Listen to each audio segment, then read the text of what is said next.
What is up, YouTube fam? Woo!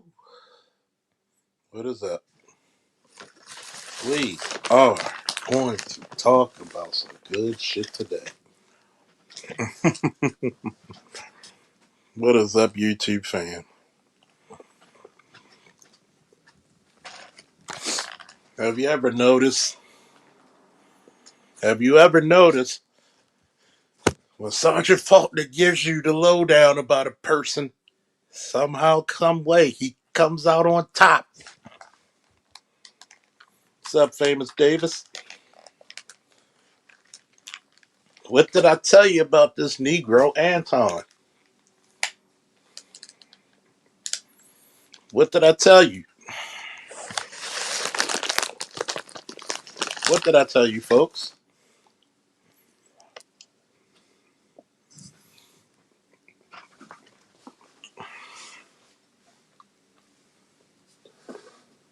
A fundamental flaw with a lot of you fellas out there.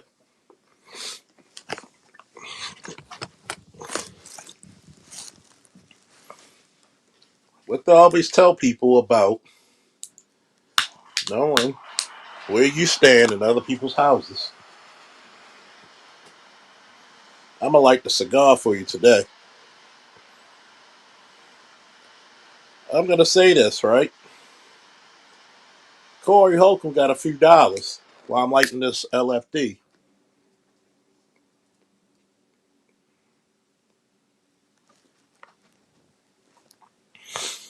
Do you think he would have said that to a Negro who ain't have shit to lose?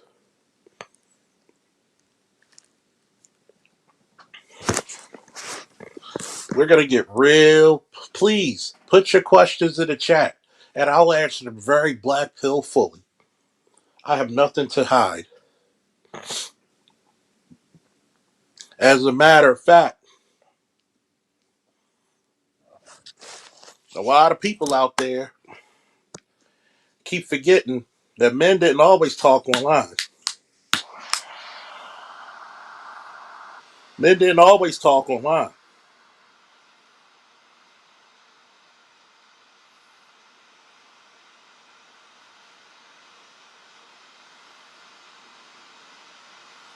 Plenty of times you had to go out back. Okay? I am 43 years old. Hey, what's up, Monique? What's up, Pierre? I'm going to tell you this. I am 43 years old. I came up under the vestiges of the old Army and the old Baltimore Police Department. The last vestiges. Meaning, you got caught talking shit, you had to back your shit up. There was somewhere called the wood line. For some of you, you might have to go past the connexes.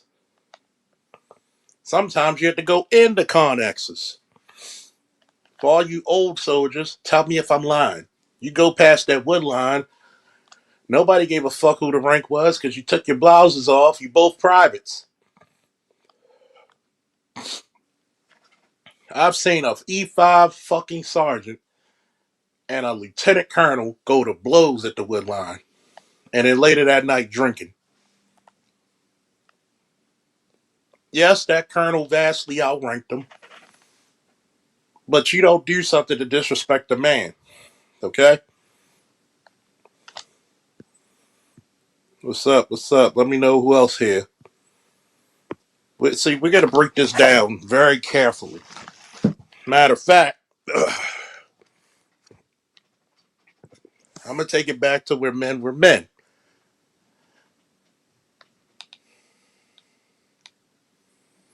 If you had a problem, yeah, you know what I'm talking about, famous. You know what the hell I'm talking about. There's shit you just didn't do when it comes, and we're going to keep the ladies. I'm going to be very sparingly about ladies, but I do have to put this out there with Darlene. She did something my mother did one time when My brother and my nephew got into it in the house. My mother could have called me to settle that shit. She's thinking that my mother's 5 feet tall. She's tough, but she's older. Okay? You got a 5'10", 285-pound son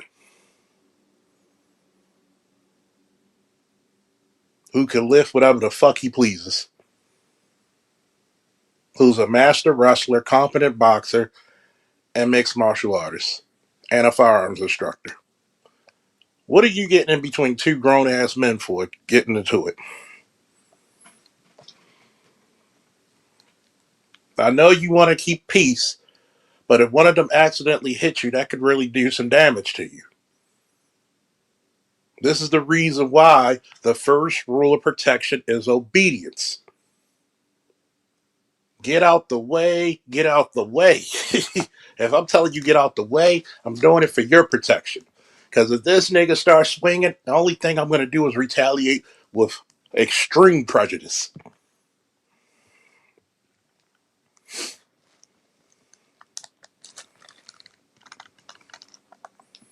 Extreme prejudice. And to tell a man on video you sucking black people's dick, because we all know the colloquial term of kissing somebody's ass is being a suck up, is looking for favorites. When you tell somebody to suck a dick, you're referring to them as being homosexual. See, I'm one of those people who will laugh in your face and tell you, look,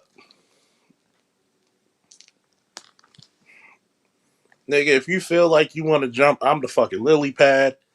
If you feel it's spacey, I'm the SS Enterprise. If you feel it's super, I'm your kryptonite. Say what the fuck you want to say to me, but as soon as you land a fucking finger on me, that's your ass. That's my rule. Say what you want. I might even laugh if it's funny. I might even talk back to. Of course, I'm gonna talk shit back to you if I feel like it. But as soon as you put a goddamn cellular item of your body on me, it's on. No, hell no, hell no, hell no. Give me a woo in the chat if you want me to answer that statement, Black Pill. Give me some woos in the chat, and please like this chat, like the live stream when you coming in, please. Even if you give it a thumbs down, everything helps. If you feel inclined to what I'm saying, the Cash App's right there, the PayPal's right there. Give me a woo in the chat if you want me to answer that. Give me a woo in the chat.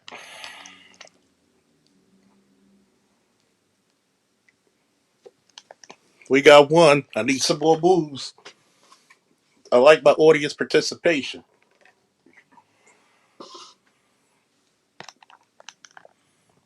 A couple more woos, and I'm gonna go Black Pill on that one.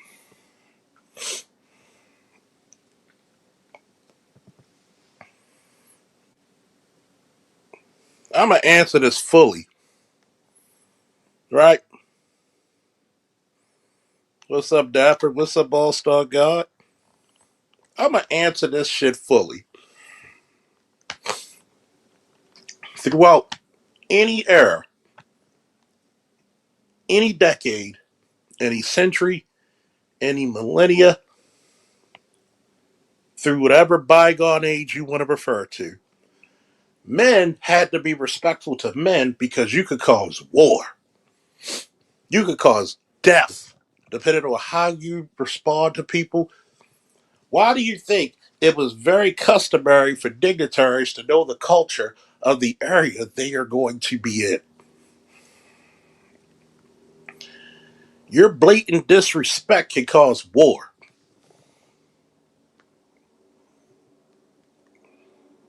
Your blatant disrespect can cause your life to be taken from you. Let's take it from the aristocracy, all the way down to the hood.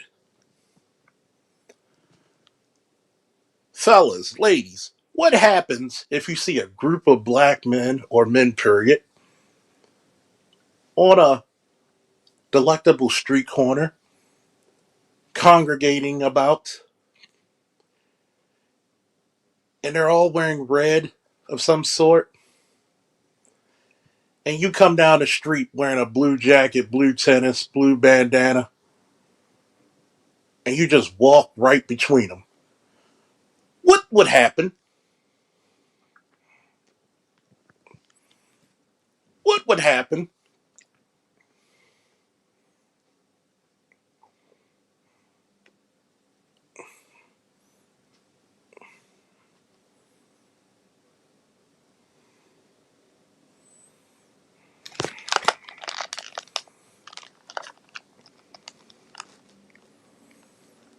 Would those outcomes, would they actually be conducive to your life? Would injury come about?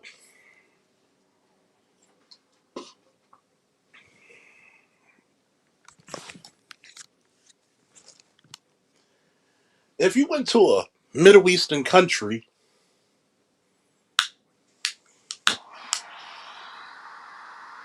and you disrespected Allah or the Quran in some way,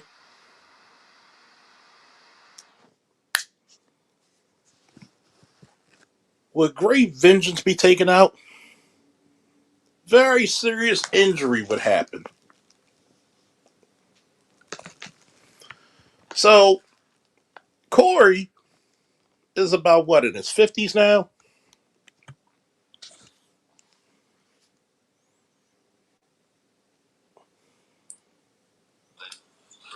Let's check this real quick.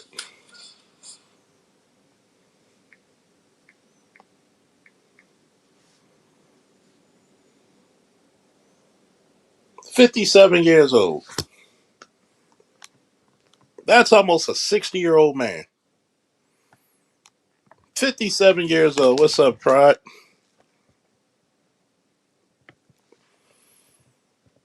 As a matter of fact, let's take it back to military terms. There are times when a bunch of Marines and Army dudes get into it at the local bars and shit, off post, sometimes on post. But you better not be a civilian fucking with military personnel. Hmm. You gonna tell a 50 something year old man, and you about what? Anton's about what, 40?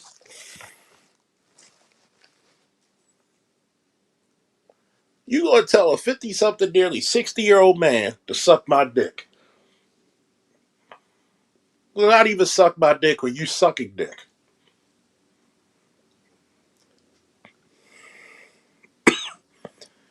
You don't play with that.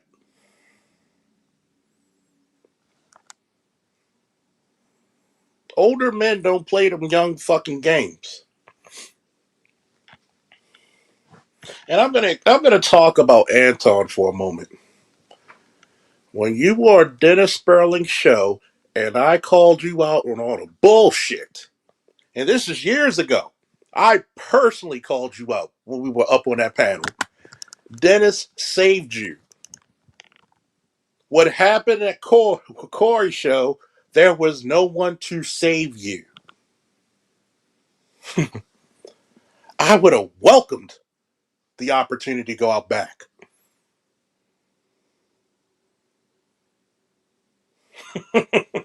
I would have welcomed. See, you said you want to go out back because you know that Corey has an image and his money to maintain. What happens when you fight a nigga who ain't got shit to lose?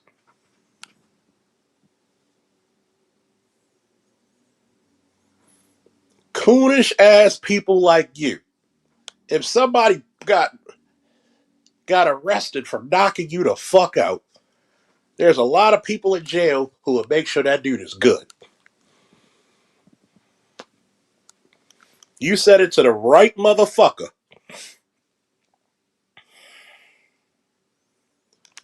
Let me explain this to people, right?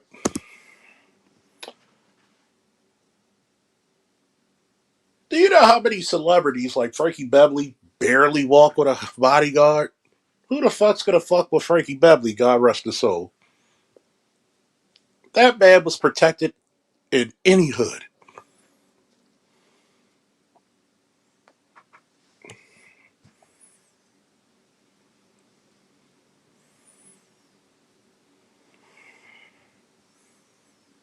You already know you a suspect ass person in the black community if you need a goddamn bodyguard. And you're going on the show.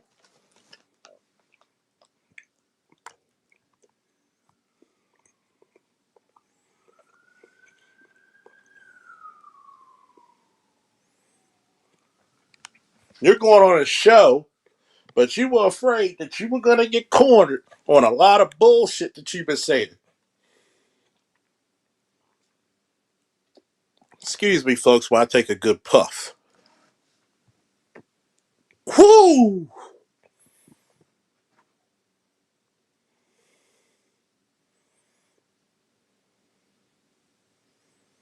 See, the fact of the matter that you said that I'm Christian first should have told everybody in the world what type of bullshit you were on.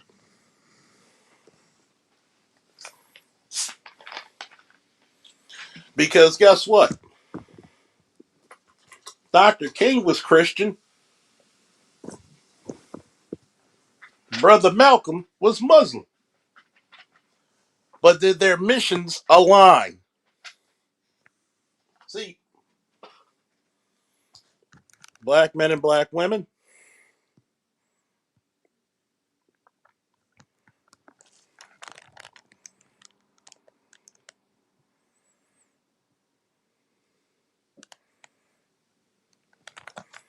black men and black women, listen to the sound of my voice. This black American coon is a treacherous motherfucker. That's 3:33. I guess I'll pour me a cup of this. I ain't gonna drink it straight, so I'll pour me a cup. This American coon is very treacherous. They will dance like Fred Astaire and Michael Jackson, not to say anything negative about White Zaddy. First and foremost, if you are fair and balanced, anybody can get it.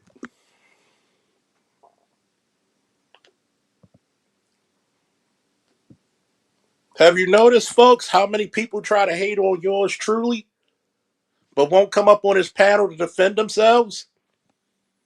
At least Mela got the ovaries to come up here, whether she's right, wrong, or indifferent. But you got grown ass black men in a digital format, in a virtual space, who won't even say shit. Back your shit up. I have women with more balls than people who are detractors.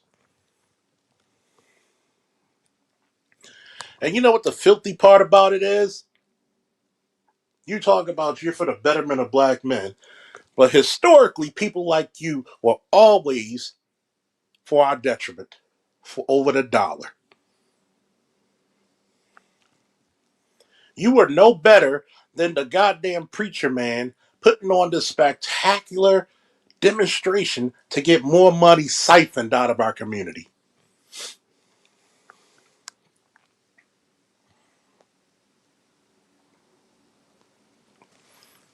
You were such a hypocrite.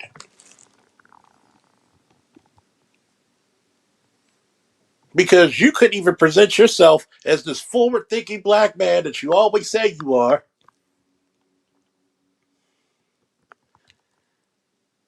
And I hope and pray to God I can find that video with me and you, Anton. When you try to personally try to attack me for being a single dad. Well, see, you're part of the problem. I said, well, motherfucker, well, if I was married to his mother or not, do I still have a responsibility to raise and train him? And you got quiet because I caught you, motherfucker.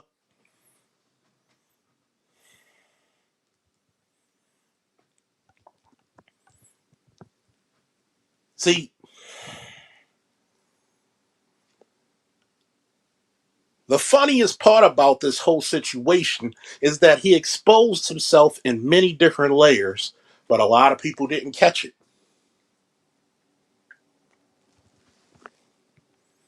A lot of people didn't catch it. When you said you're from whoever, what is it, Detroit, Chicago, where is he supposed to be from? And you never knew anybody who got arrested or did time, that's bullshit. To come from a major metropolitan area and say you didn't know anybody who got arrested or served time.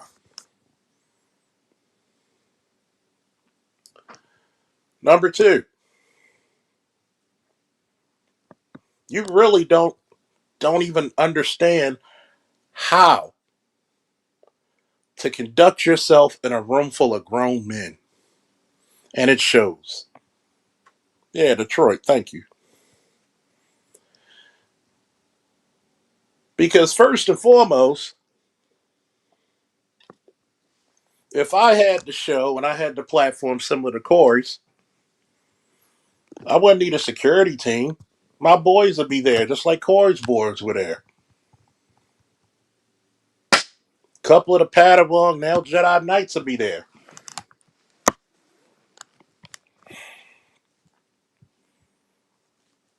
We got a system. Unless we get jumped, don't jump in it.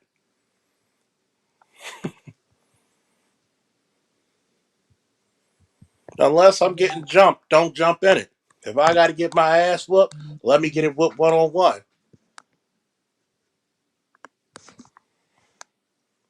You didn't have none of your boys come with you?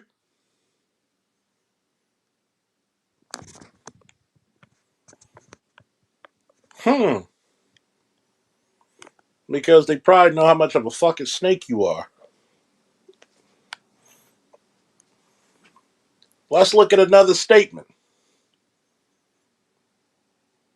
Why are you so quick to go out back than to answer a simple question? Or just say, my bad if I didn't fulfill, fully comprehend or understand the statement you presented to me.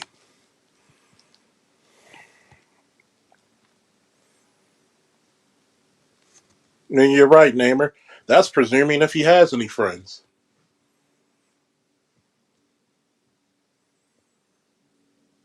Because you're just as narrow minded as a goddamn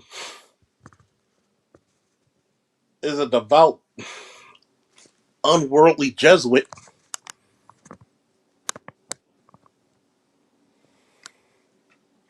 Even the Bible says go out and preach the gospel to the world, which means you should go and be a worldly man. You should know how other cultures live and exist. You should not lean to your own understanding, Mr. Christian man.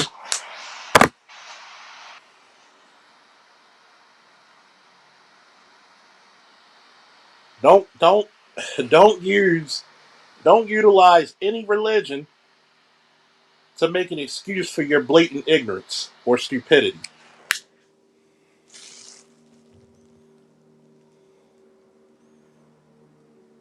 Because if you're supposed to be such a high up representative of black men and Christianity, you abysmally failed. And who's that chick that you have? And don't say that's your personal assistant, nigga.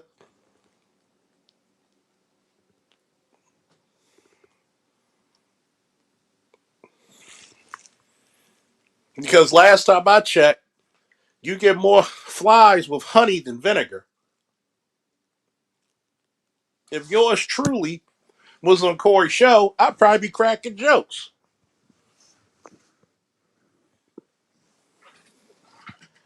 I'd probably offer the brother a cigar or have a drink or two with the show. I'd try to do some networking. I'd try to put some young people on. But see, how the hell you supposed to have all this money, but you don't know how to be diplomatic?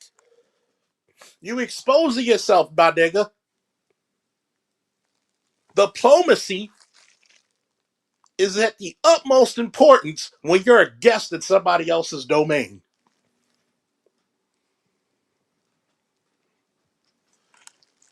Because if you came at me on the street at a certain place, at a certain time, in a certain way, with a certain action, I'm going to have to invoke my inner Jujutsu Kaisen. Domain expansion. Second Amendment.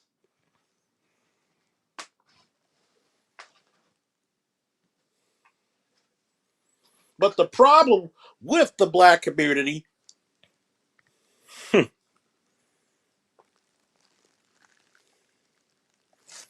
is that everybody's got to be a tough guy.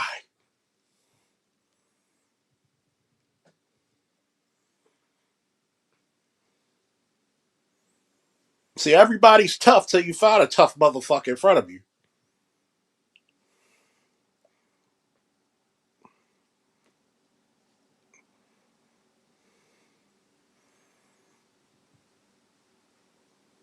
But you get that on the street, that Jujutsu Kaisen going to come out.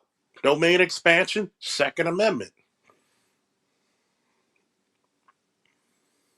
Domain expansion, RBI, really bad injuries.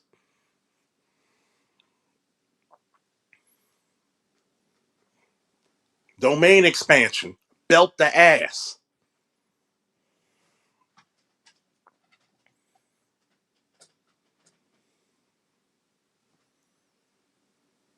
Each and every time you go on somebody's show, Anton, you expose yourself for the coon and phony that you are. And this ain't me hating on you. I'm congratulating on you because just like Cynthia G, you're the gift that keeps on giving. Every time Charles L. Faulkner Jr.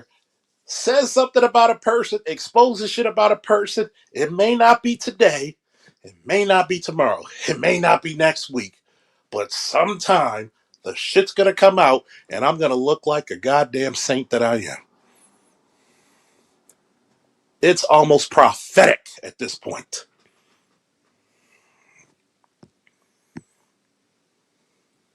Namer said, wait a minute, Charles. Do you think most brothers know anything about diplomacy? What about being cordial? Decency. Folks need to get back and learn in proper manners. See, here's the problem. Everybody knows who to do this shit with, when, and who. You know, if Corey wasn't trying to go to court and had this shit on video, that's why they kept cutting the feed for a minute. In case he might have snuck him. There'd be no evidence. No visual evidence. Oh, brothers know how to be decent. When there's somebody about to throw down, or when there's knives and guns out, people learn. When there's a heightened potential for violence, people get very diplomatic all of a sudden. I wonder why.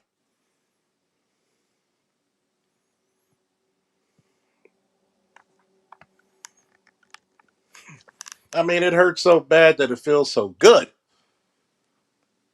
I've told this space, don't trust that funky nigga any day. When he said to me, I'm one of the problems because I'm raising my son, that told you his little narrow minded coon, never been anywhere ass, didn't know what the fuck he was talking about.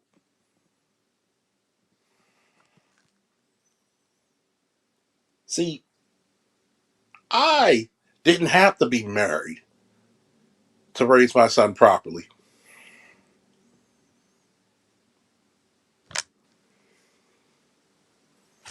You socially awkward bastard.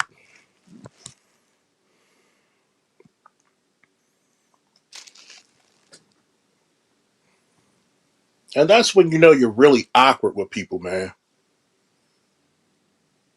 You can't even go to a platform. Oh, he's super disingenuous. I'd have been like, yo, Corey, can I smoke in this bitch? Like, damn, can we get some, can we drink on this motherfucker? What you drinking on, Corey? You know about if I drink and smoke there, am I allowed to smoke? If not, can we drink?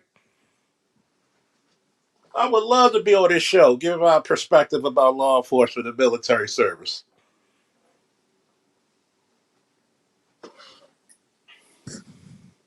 You think with my background, a guy like Brandon Tatum would love to have me there, but of course not.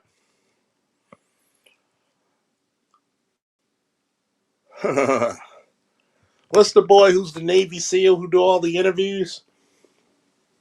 Sean Ryan? Why is he your boy Falk or Sean Ryan's show?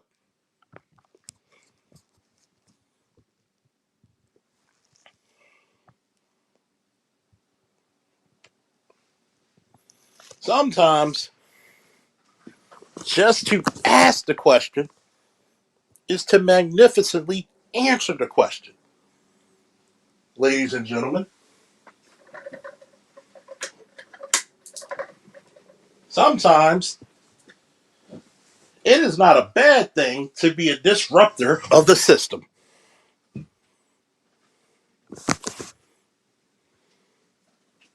Because God knows I will be a nightmare for a lot of people. And there's something I got to address from Art Show. Another great show from Art.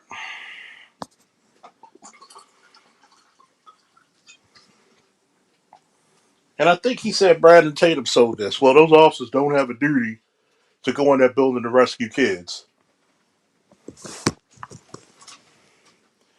Do me a favor, Namer, All Star G, Dapper Dons, long ago.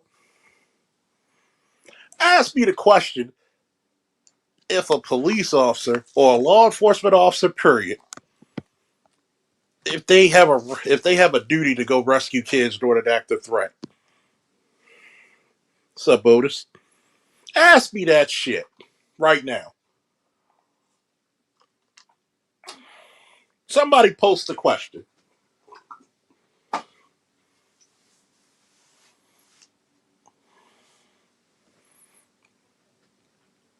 Sub Scorpion? Somebody post a goddamn question and ask me the question right now.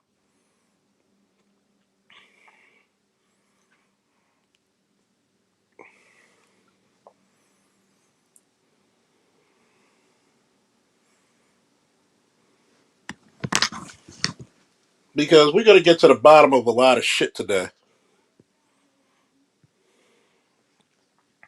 You goddamn right you have a duty. What did I say on our show? Anybody who takes something called an oath, that means you put your life, your livelihood, your soul on the line.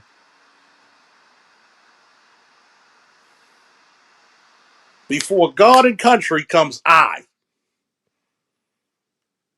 You are a fucking coward if you do not. You are a fucking coward. Tell them I said it. I'm not too hard to find. You are fucking. I'm not even with the department anymore. If I got sufficient equipment and sufficient armaments, I'm going in that bitch. I'm not going to be stuck in some goddamn hallway. Yes, your heart's going to be beating out your goddamn chest. Yes, you're going to have some level of fear. But you should be brave enough. See, bravery is not the absence of fear. Bravery is the action while in the depths of fear.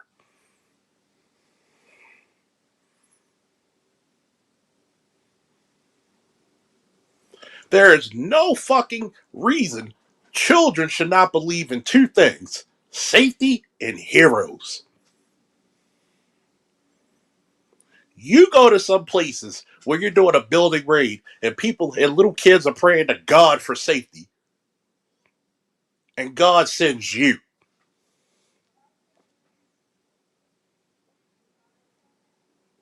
But I'm not a guy black men should not listen to or follow, am I, Anton, according to you?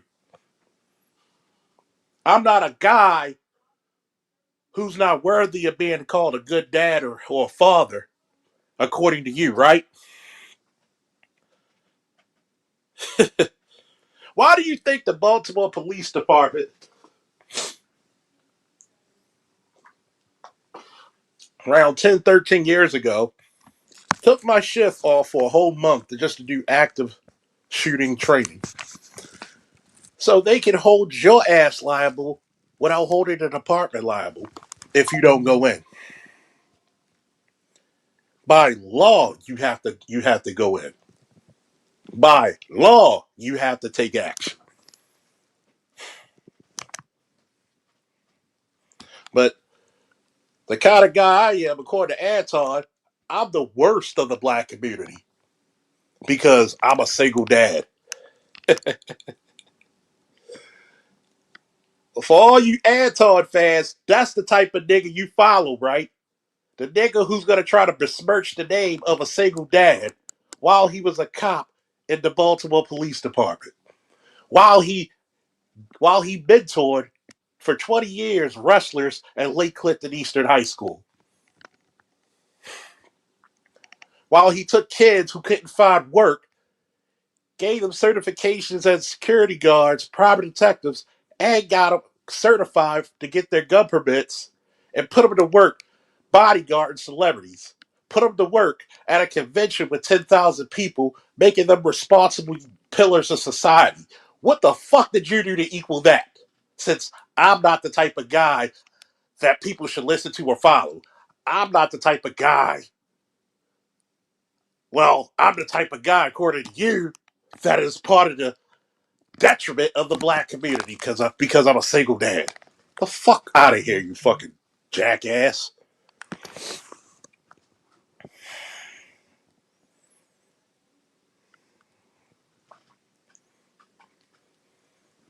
The problem with it is that you don't have enough real men willing to slap the piss out of people like you. You disrespectful fuck.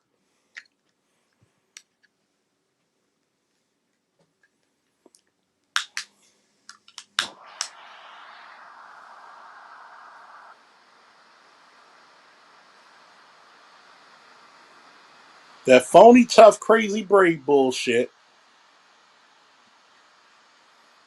that men like you awkward bitch, go on somebody else's platform and they hit you with a question and you buck dance for that dollar.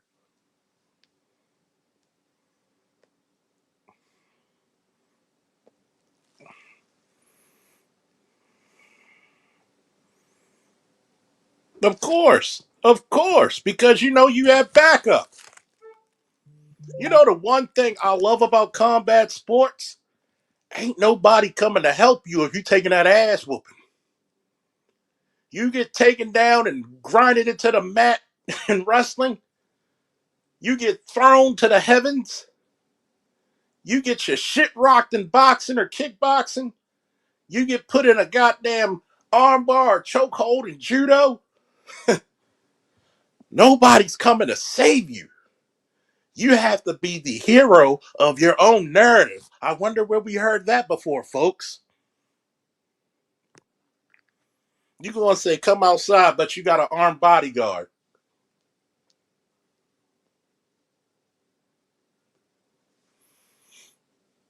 Why would I need to go to Corey Holcomb show with a bodyguard? But me and Corey gonna laugh at it, smoke it, and drink it up. It would have been an honor to smoke a cigar and drink with him. It'd have been nice to crack a few jokes. It'd have been. It's like when Dr. T and Dr. Neil interviewed me, and I'm cracking jokes, but they're getting my expertise on certain things in law enforcement because, as brilliant as both of those men are, they're wise enough to say that's not my field of expertise. That's yours. Your opinion in this space is just as valuable as mine. And that's an honorable thing to say to another black man.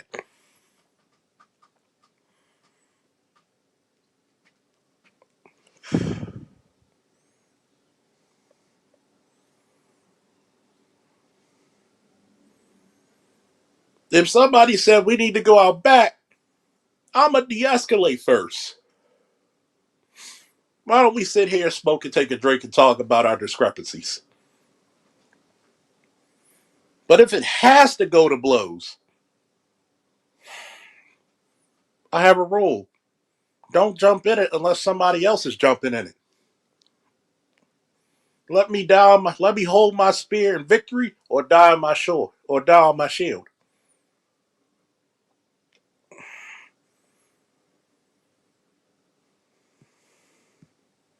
London said, he said racism doesn't exist. Then said black people are the most racist. Said Corey was on a Democratic plantation and he said, yeah, see the contradiction right there, London? Excuse me, Landon? My glasses aren't on, so you gotta forgive me.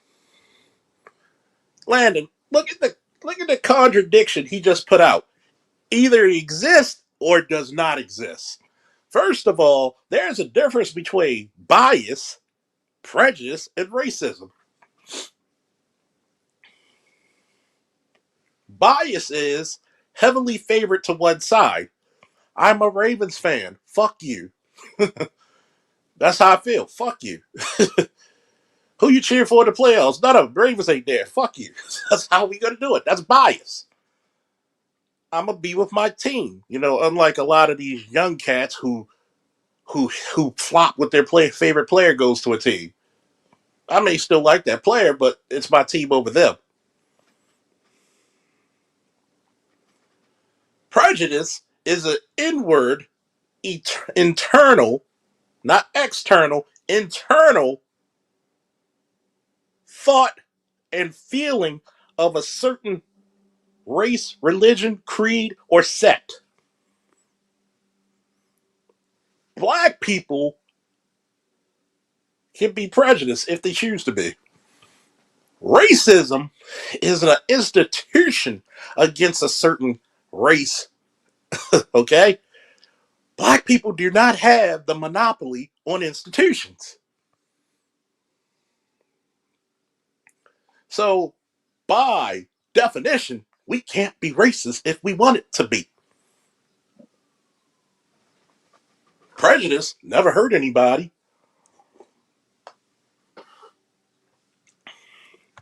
unless it's one on one. And people say, well, what about the prejudiced people? Lynchings were part of racism. Do you know why? Not prejudice, racism. Do you know why? Because the people were allowed to take carte blanche vigilante justice and violence, and the law enforcement and the prosecutors did absolutely nothing and backed it. An institution such as law enforcement, such as the judicial system, backed that behavior. That's racism. Do I need to explain this again to people?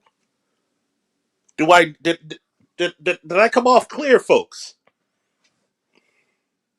So when we challenge this shit,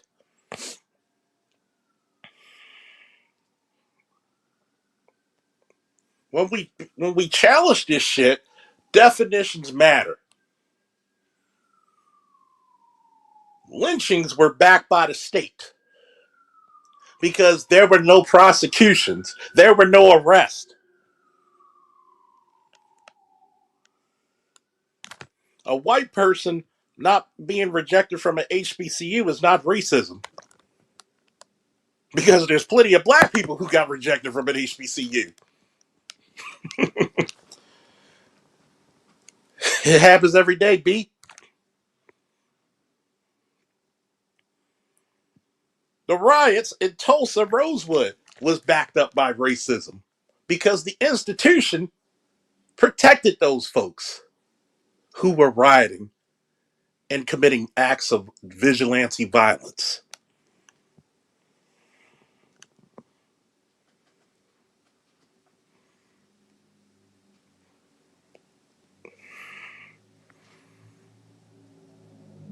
But yet, I'm gonna ask you this one question: would Antoine tell me face to face that I'm part of the degradation of the black community being a single father?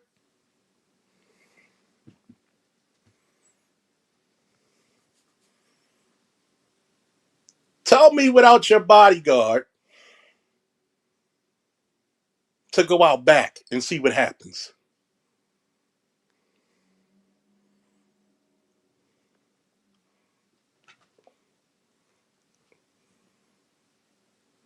Because as soon as he draws his weapon, I got 5 people drawing down on him.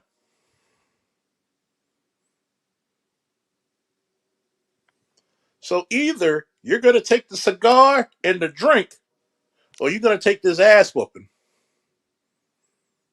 that you've been itching for and begging for. The problem with a lot of motherfuckers is this: you don't know how to de escalate. If you're the man that you said you were, you stand on your square. You would have pointed out and gave examples of when you said something against white supremacy or white people fucking up the country and explained it in great detail instead of dancing around that motherfucker like Jeffrey Daniel on fucking Shalimar.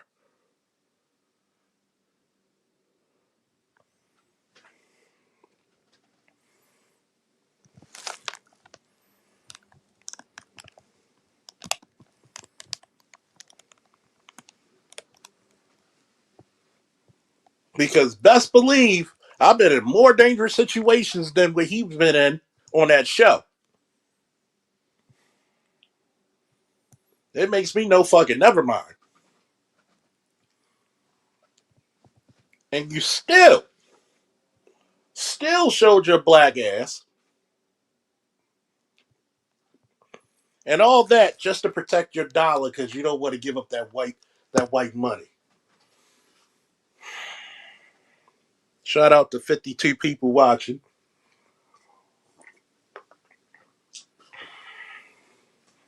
Like, share, subscribe.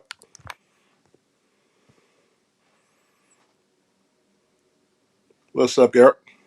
How you feeling? Well, we have to go back in the realms of black masculinity. Is number one, you can't look at the world through feminine eyes and say you're being masculine.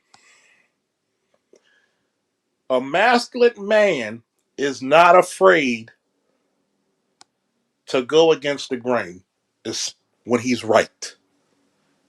It's one thing when it's subjective, but when it's an objective truth, you got to stand on your square. One of the most horrific things that Marvel's done when they were on Civil War, that speech that Sharon Carter, no, the niece, I'm sorry, yeah, Sharon Carter, because Peggy is the one from the 40s. Sharon Carter's speech, for all you comic book heads, that was Captain America's speech in the fucking Civil War comic miniseries. You took away one of the most foundational statements that made Captain America who he is in the comics and who he forever will be. When he said, you don't tell them when the world tells you to move, you stand on your square, you tell them no, you move.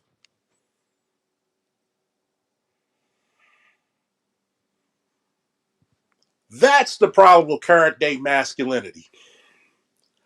I don't have a problem with anybody coming to my goddamn channel and expressing themselves. Man, woman, I can't have children because we're too adult.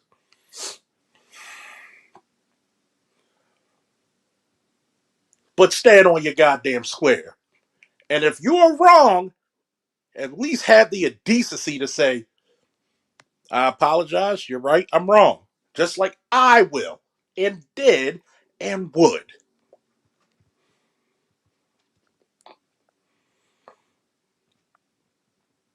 But you couldn't do this shit, my nigga.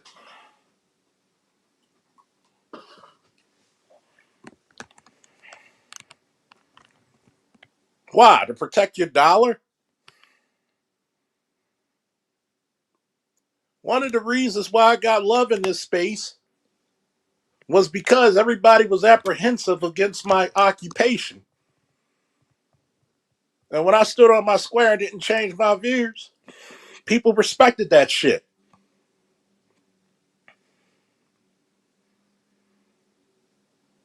And they were like, yo, he a real one for that. When they asked me about the Baltimore riots, I gave you information the fucking news wouldn't tell you. How would I know? Because I was in the thick of it. You can't tell me when we were working 21-hour days.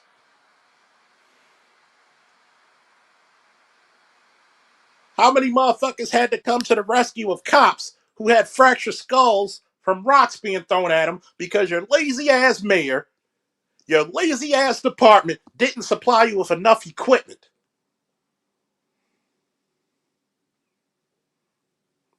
You had all these fucking incidents of uprisings and riots, and you couldn't see the tea leaves?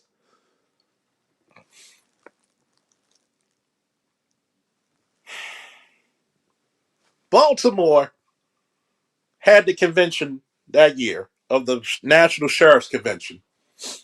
So many sheriffs, which are elected officials, came to that convention and shook our hands when we were detailed there and said, you guys are superheroes to us.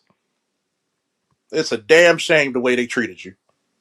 They gave us the most flimsy shit if they gave everybody riot gear. We went inside the convention, and it's this trailer that had over 100 handguns, 100 shotguns, and 100 M4s. It was so huge, it actually had a boardroom with a round table inside of it.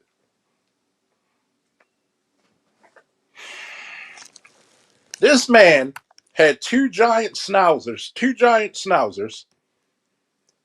and a giant schnauzer ain't nothing to fuck with because a giant schnauzer, believe it or not, has 200 pounds more force of their bite than a pit bull. And he was training them all in German, so yeah, they were actually in German. So he said, if your mayor would have called, if your police commissioner would have called us, we could have got to you in 8 hours or less. These same politicians and appointed officials in the department, when we were getting help from New Jersey State Police, Pennsylvania State Police, Baltimore County, Anne Arundel County, Montgomery County, Virginia State Police, Maryland State Police, the fucking commissioner tried to tell them to take their gear off because they look too aggressive. What the fuck? You burnt bridges. Hell, you set fucking C4 to the motherfuckers and blew them all the fuck away.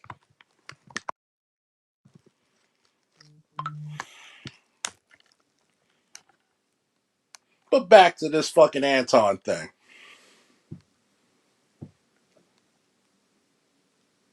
See, we're gonna have to come up with some greater parameters of masculinity because Antoine ain't it.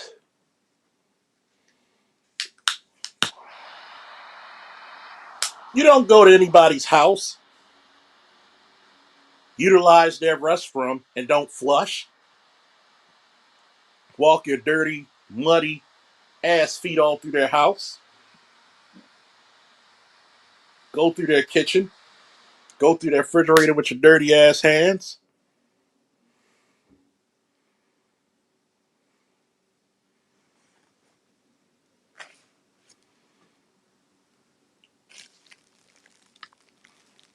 And get upset because a nigga gonna confront you over stuff you said. You act like the motherfucker lied on you.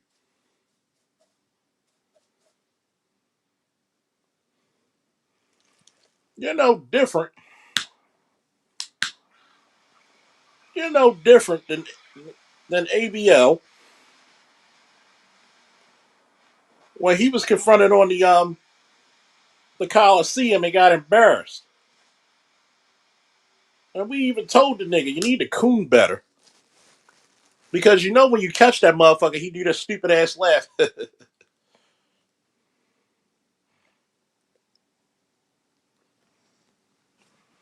You gotta realize, man. What's up, Superfly Gamer? See, I'm gonna go out on a limb. Corey didn't make black men look bad. Because Corey sat down in the chair next to him. Please say it again. That's one of the most manly moves you could make. Is to sit next to a motherfucker while they calling you a motherfucker. And say, please say it again.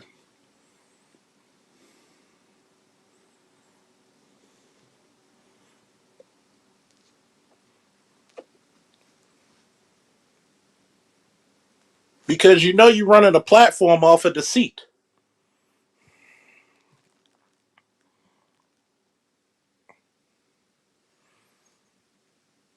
If you're gonna talk about black men ruining America, how can the motherfucker who built this bitch ruin it?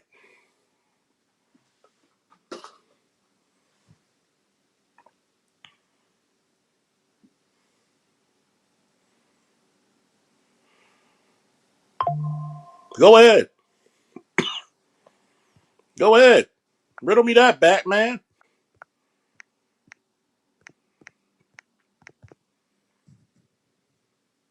Last time I checked, black man invented the light bulb.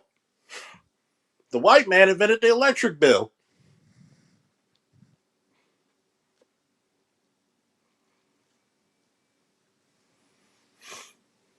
Black man invented how to separate blood from the plasma from the blood. The white man invented the hospital bill.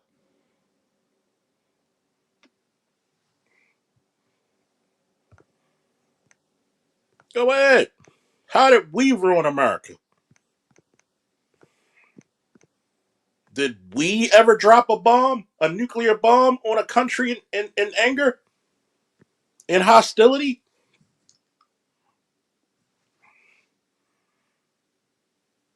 Did we do it?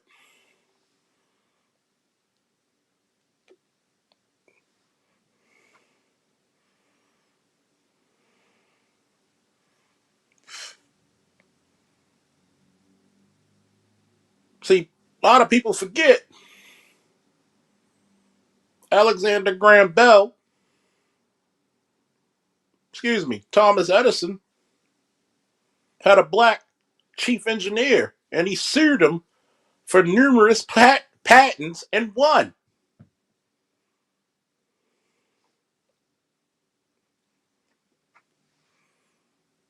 Every time a black man invent a program for his people, here comes the government to shake all that shit apart and steal the idea. Wick anybody?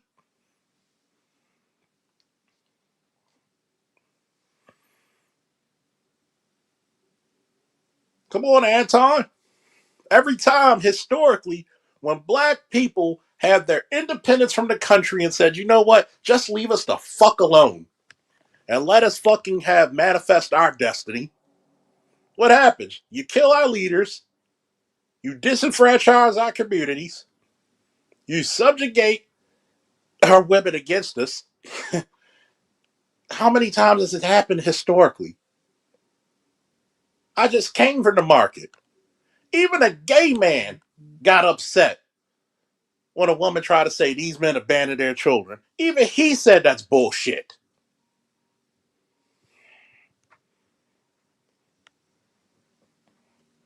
I'm going to tell you what my grandfather once told me.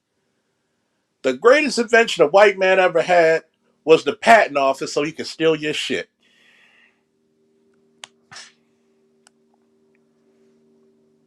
But we won't talk about that, will we?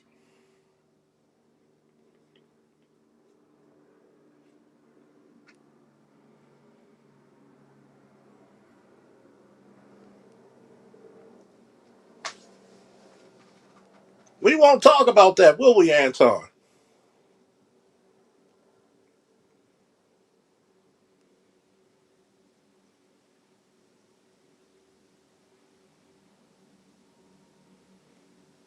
What's up, doctor? What's up, doctor? Doctor, I'm so sick. How you feeling? I got to make you a mod on this channel under that name too. But this is the craziest part.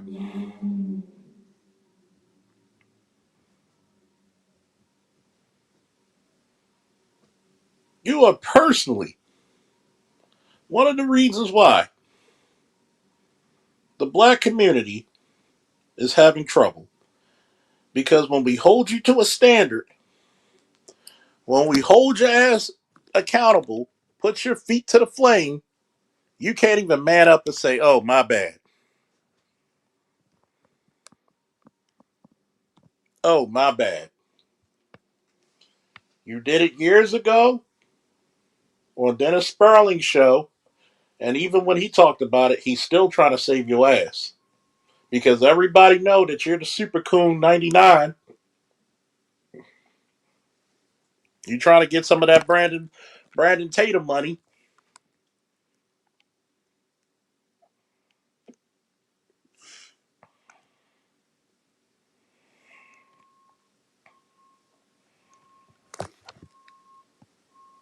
See, this is the reason why I don't appreciate a lot of his comments about black men.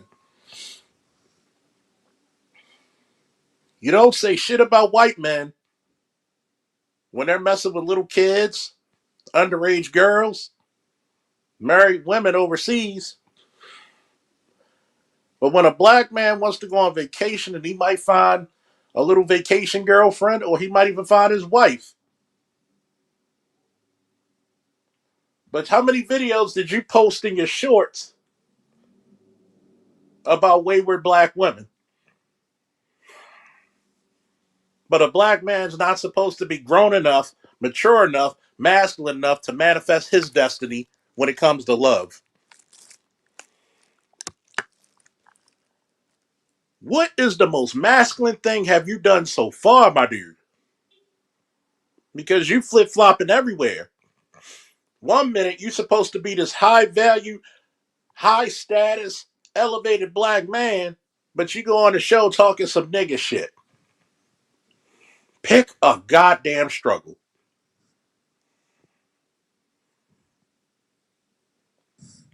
Pick a damn struggle.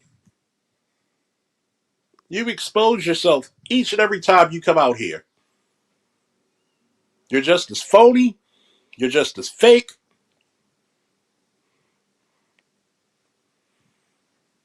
Because we can look at how you probably, just like Brad and Tatum, believe that 52% of the fucking murders are committed by blacks.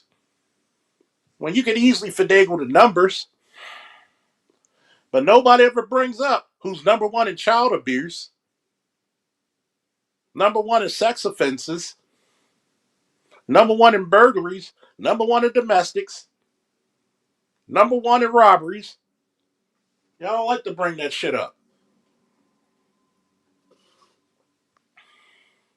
Because the FBI Uniform Crime Report, every law enforcement agency is supposed to give in those facts. And there are a few law enforcement agencies who do not. Gee, I wonder why.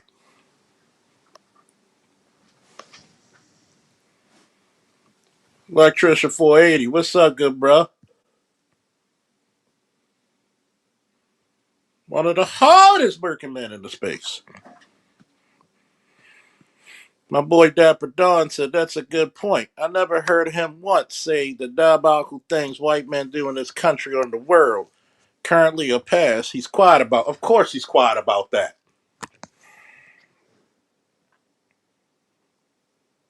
If you look at white people, and we're talking historic,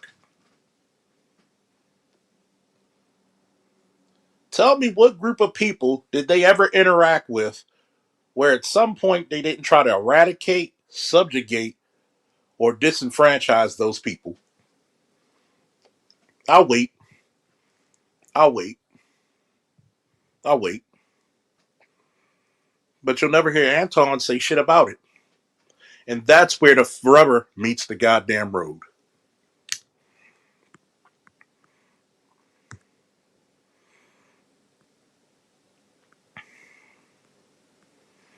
Anybody wants to donate? That's the Cash App.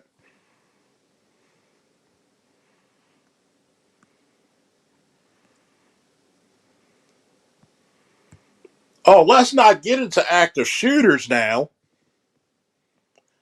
You would think how poverty stricken, how disenfranchised, how affected by not only slavery, Jim Crow, civil rights, racism, the drug epidemic of the 80s, the violence of the 90s, the economic crash of the 2000s, so on and so forth. Why are we the most active shooters in America?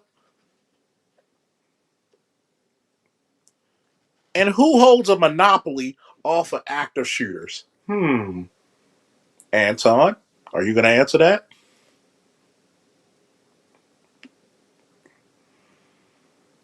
You can't even admit that black men are the best fathers in America.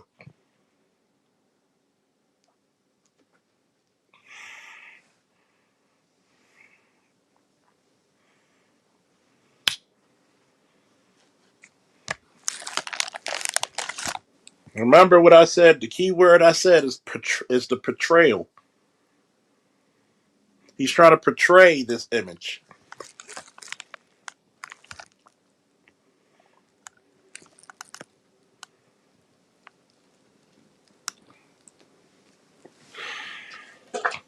What about Luigi Mangoni?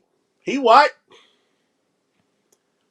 Rich family. If he went to Gilman in Baltimore City in the Northern District, by the way, off of Northern Parkway, where I used to work, where my son and his best friend, when they had their little junior league wrestling program, they were a part of that. Hell, I even helped coach the team, helped worked out with the team.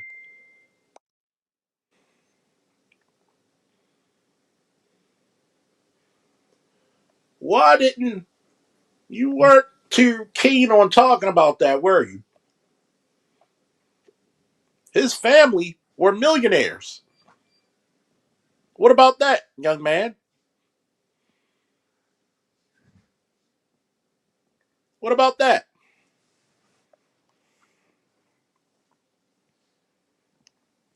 But you want to just limit it to Pookie and Ray Rays. What about the Pookie and Ray Rays who might have got in some trouble early and cleaned themselves up and made a better life for themselves and their families and became contributing members of society? Do you give them any credit? Do you turn to the guys who might have made a mistake early in life and they grew up and manned up and are pillars of the community? Do you big up them? Do you big up the guys in college who were broke and had to sacrifice shit to get their degrees? Why haven't you gotten Dr. T, Dr. Neil, or Dr. Dunbar, our intelligentsia, on your show and interview them?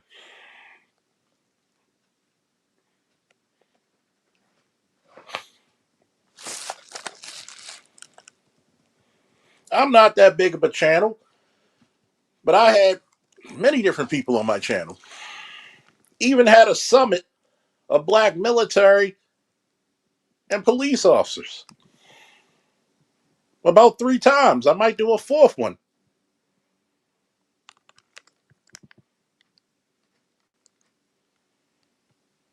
You don't even care. Because the bottom dollar is, like many other people, you get money, Green Gorilla, you get money the same way a lot of these crazy broads do who hate black men because you know it's lucrative to shit on black men.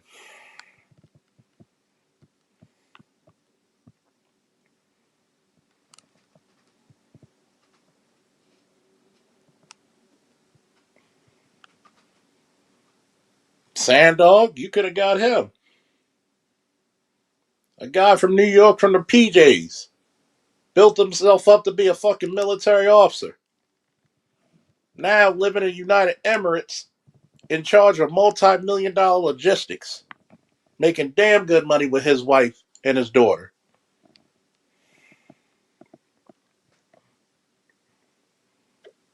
Why don't you salute them black men? I don't even have a fifth of what your numbers are. I do.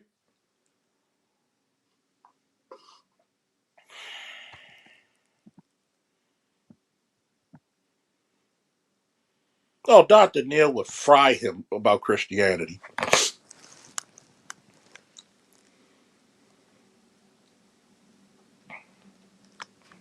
Nobody's more Christian than the first century Christians, okay?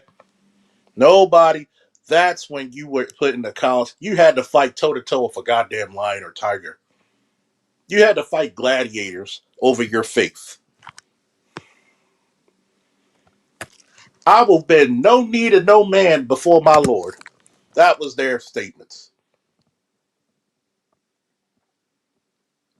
Are you as dedicated to your faith like the people on the hill on that mountain of Masada who said we'll take ourselves out before Rome will? We will be with our Lord by our hands, not yours.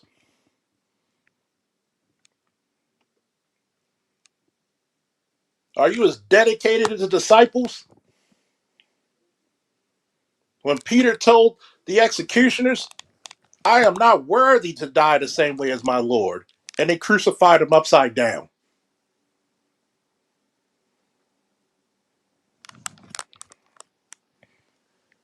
Are you as dedicated as the Apostle Paul before he was beheaded? And he said, I ran my race. I'm going to go out there boldly to meet my Lord. Are you that type of individual? No. Don't tell me you're a Christian first. Oh, nameless protagonist vocabulary and vernacular alone would confuse that nigga.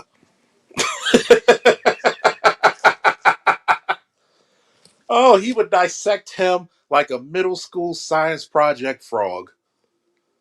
It wouldn't even be nice.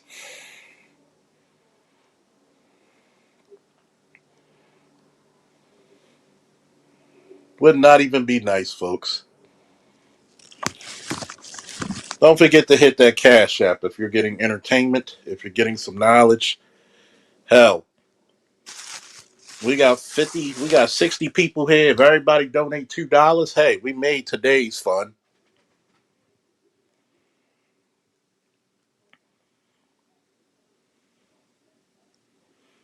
Why do you think black church is such a joke today?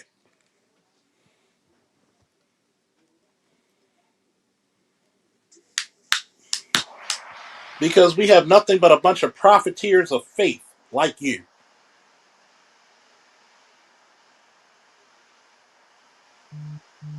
A bunch of profiteers of faith.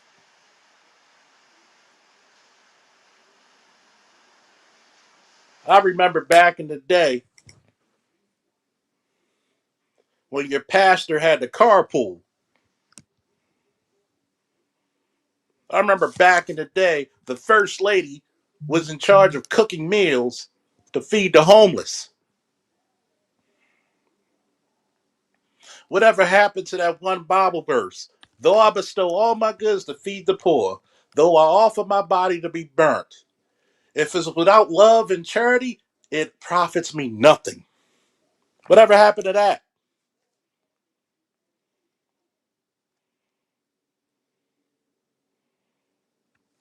Shout out to Dapper Dons for the $10 holler. Woo!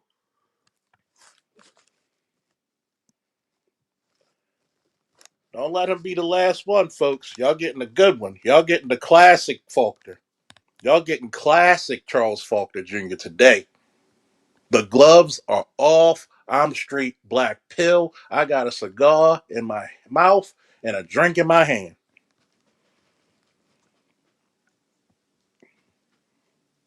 Going out there on a man's show showing your monkey ass. You want to get swole because you know you got backup.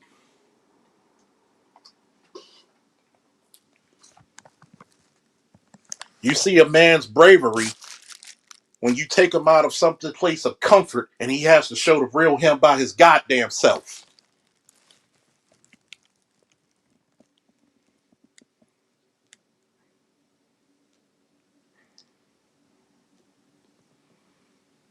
And you think I'm not hot when you told me I'm part of the reason why the black community is on the downslope? You said that I'm one of the reasons why the black community is so damaged because I'm a single father. But you couldn't answer my question when I said if I was married to his mother or not, do I still hold the responsibility under God and country to raise him? And you got quiet, and Dennis Sperling had to save your ass because I was about to dig in your ass. I said, so wait a minute. Are you mad because I'm doing more than you and you got more help from your wife? What is it?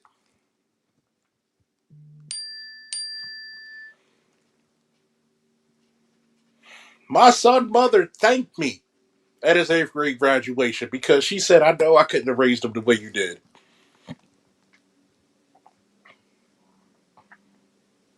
See, I have a great relationship with my son's mother,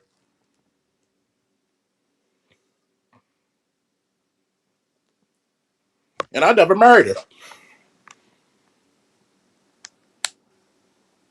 I am the epitome of when a black man gets sent hell, he's sitting in hell roasting marshmallows, making sausages and shit, grilling. I've been tested in some of the worst parts of this world. What about you? What about you? I've slept in, I've pissed in gold toilets in Iraq, and I've sat in dirt villages in Iraq.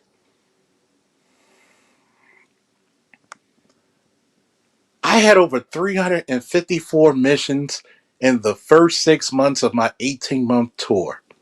What have you done? What consequence are you to me to tell me I'm one of the problems of the black community because I'm raising a proper son who graduates today, who's about to have his first boxing match, who's about to be a nationally recognized EMT when he graduates high school? Last time I checked, that is black success, my nigga. Get the fuck with it or get the fuck out of the way.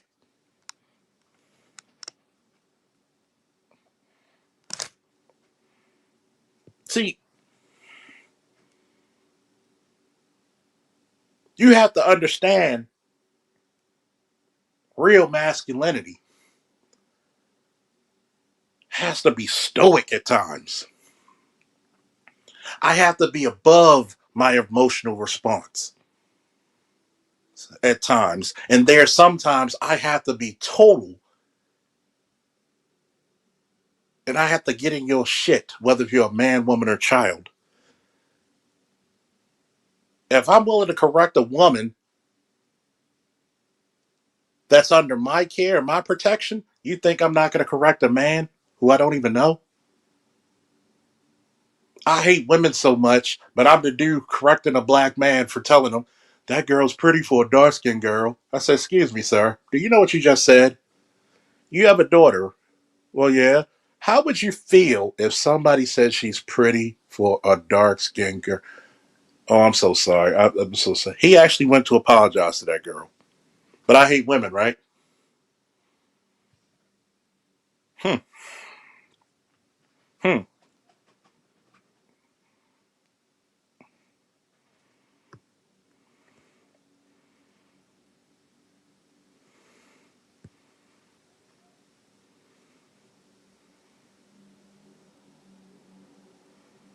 But this is the type of nigga that some people follow who said that shit.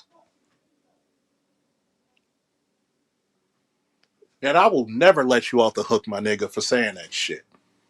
No, you're the problem with the black community. You don't speak for black men. You get the fuck in the back of the bus.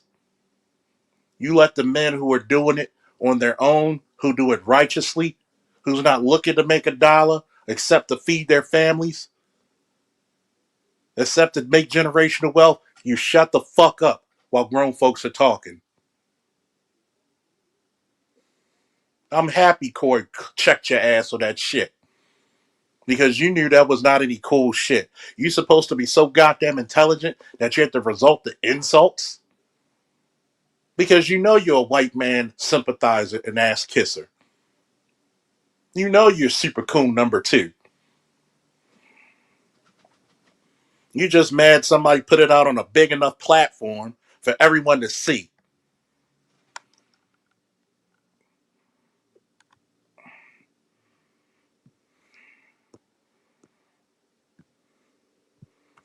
Munster said, but guys, he's a black millionaire that doesn't blame white people for his problems. What a fucking tweak he is. And that's the problem. You got all this money. How many Negroes are you putting to work? How many young black men did you put to work?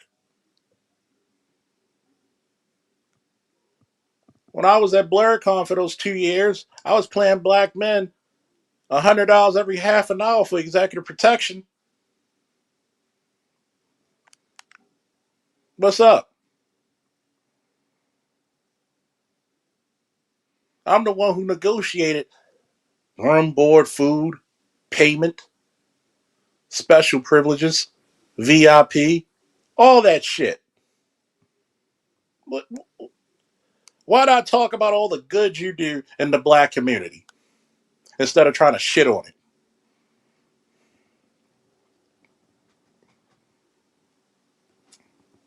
Instead of trying to shit on it constantly. Why don't you do that? Because you know that the beautiful part about this sequence of events is that it's extremely hard for you to recover. And anybody who agrees with you at this point, we already know they need to be separated from the rest of us. That's the beauty of it. Saboteurs of a military with enough time and enough careful listening and watching will show their hand sooner than later.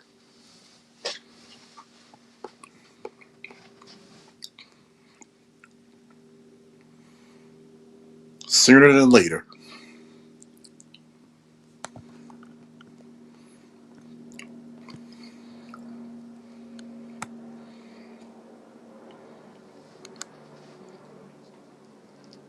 You can hide behind your religion, which you probably don't believe.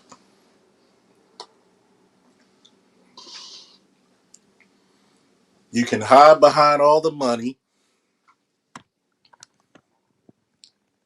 but at some point, the real man is going to have to show up.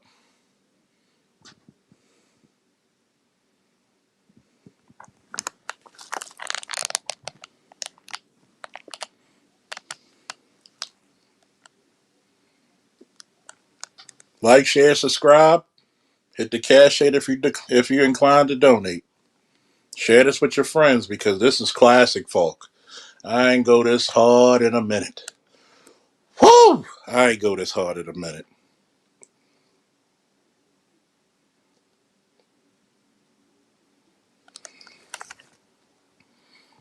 The insanity, the pure and utter insanity and audacity that you hold shows that you're not used to being out with men. You from Detroit, but you but now you're gonna have people play private detective and see where you're really about and where you're really from. How were you truly raised?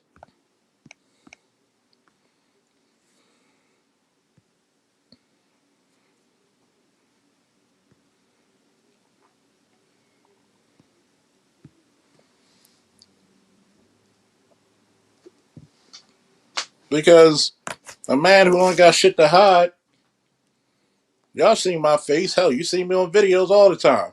Hell, I've met some of you. Several times Dr. Dunbar and myself smoked cigars together. Hell, I met DC at the harbor with a pretty lady he had at the time. Met a couple of subscribers. Cousin T-Tall came to smoke some cigars. I don't have a problem.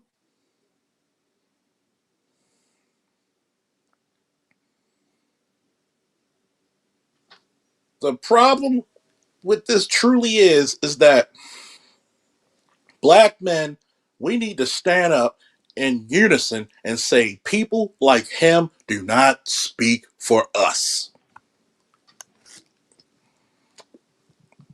People like him does not speak for us.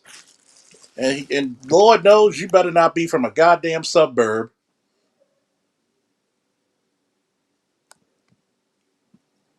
Not saying there's anything wrong for being from the suburbs, but you better not act like you from the fucking hood or the projects.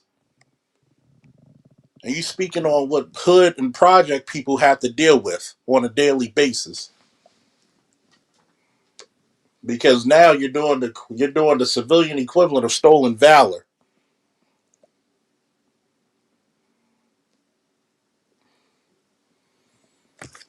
Anybody from Baltimore knows I've told you where I'm from. Literally down the hill. That's what we call it in Baltimore. Exclusively from down the hill. Hey, down the hill. Hey, hey, down the hill. My mother said it many times. Just because you live in the hood doesn't mean you have to be hood.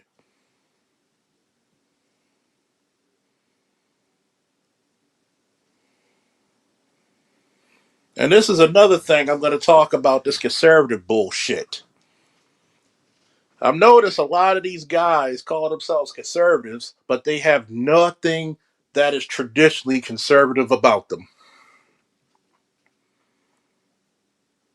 I know you're saying, what do you mean, Falk? What do you mean? Simple.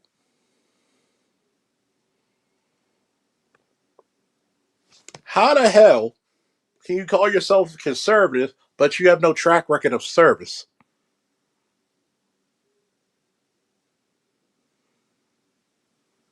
Hmm. Hmm. Remember, the overwhelming majority of presidents are what? The overwhelming majority of presidents are what?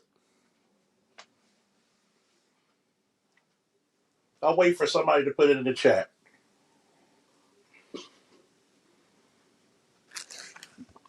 The overwhelming majority of presidents are what? Thank you, Dr. Dunbar. They're not only military vets, the overwhelming majority of presidents are war vets. You can't question a man's service, a woman's service, if they served in war, can you? That's ultimate conservatism because you signed a check that says, I'm willing to take on this shit up to the cost of my life.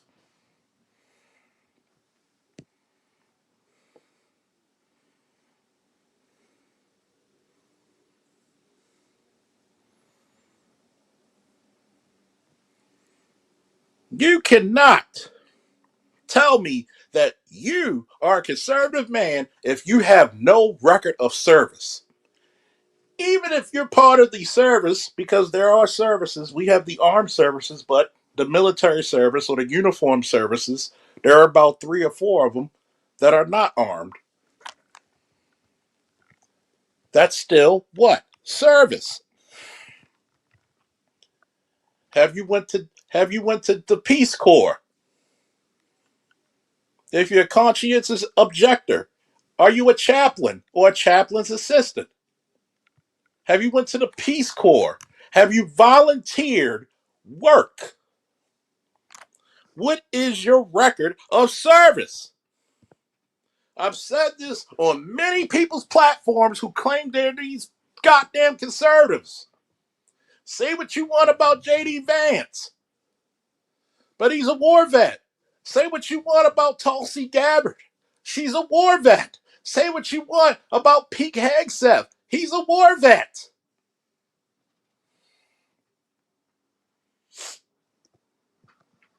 What act of service have you brought?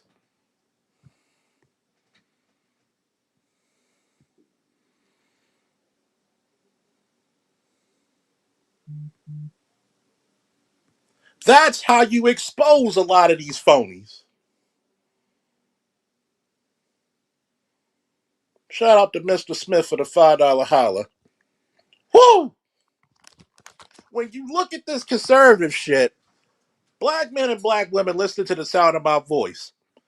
You start challenging these motherfuckers by saying, what have you done for God, country, and community? What have you done? At least Brandon Tatum was a cop.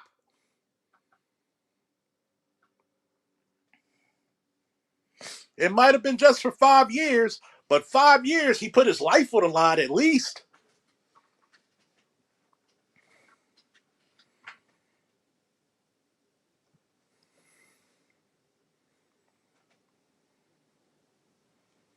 What have you done?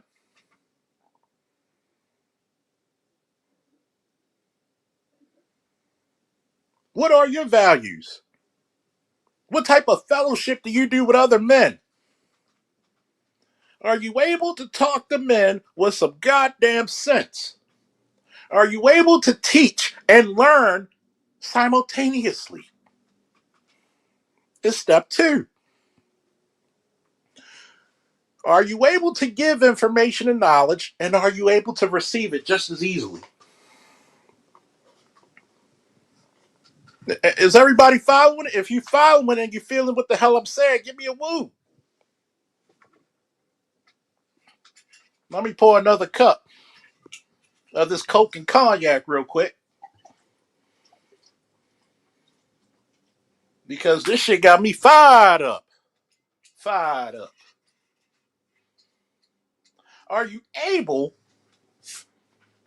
to give information and knowledge and receive it simultaneously?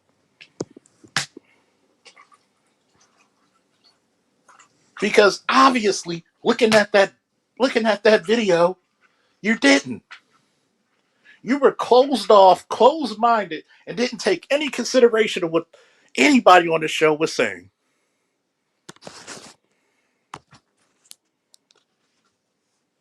This is how you expose motherfuckers like this. Don't forget to hit the like button when you come in, folks. Woo!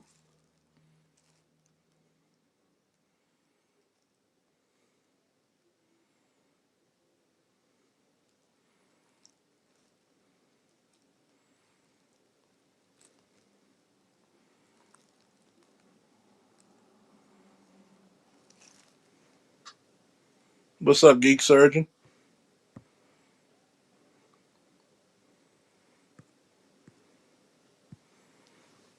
You're right. How many of these fucking draft dodgers you see?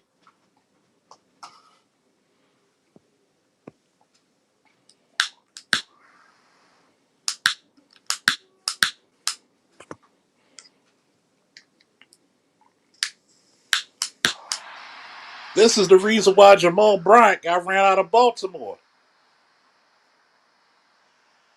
when the Mount Projects during the Baltimore riots called him out for his phoniness and his wicked ass endeavors in the church, he got ran the fuck out. How you gonna have your wife and your side bitches sitting on the front pew?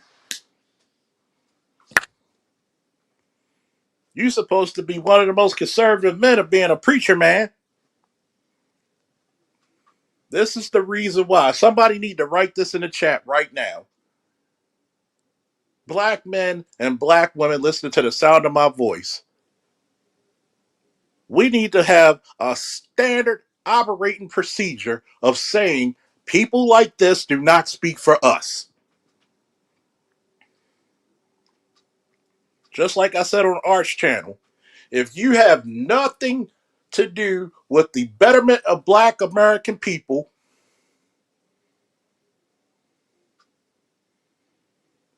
but if you're against reparations, black people independence, black male independence,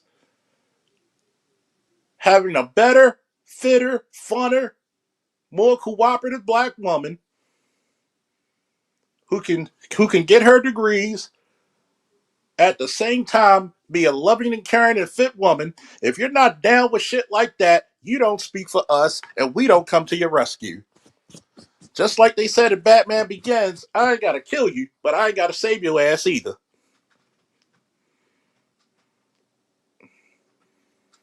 Of course, you. When you're a snake, you're gonna go into that pit for safety, aren't you? When that mongoose or that eagle's looking at your ass, you're gonna go inside that pit for safety, huh? And we know that fucking Atlanta is the modern day Sodom and Gomorrah. Not all of it, but god damn it. Y'all know what I mean.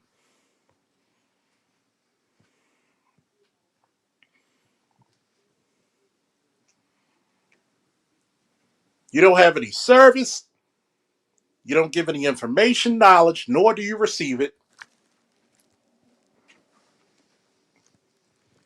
Third of all, do you walk amongst the people? Mmm. Mmm.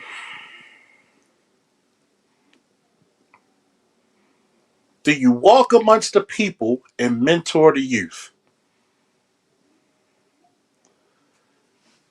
For 20 plus years, I've coached wrestlers. A lot of y'all don't know this. Hell, I didn't even know it until the kid coach told me. He said, do you know we got a 96 percentile rate of when a young man or young woman join this wrestling team, they walk across the stage becoming a contributing member of society? That's a hell of a rate, isn't it? That's a hell of a rate, isn't it? For a Christian, so-called Christian man, do you walk amongst the people and mentor the youth? Last time I checked, did Jesus walk among the people?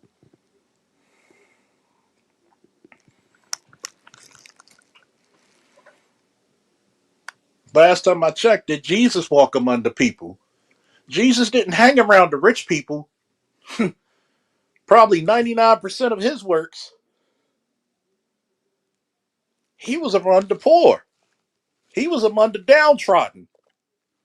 He was among the sickly.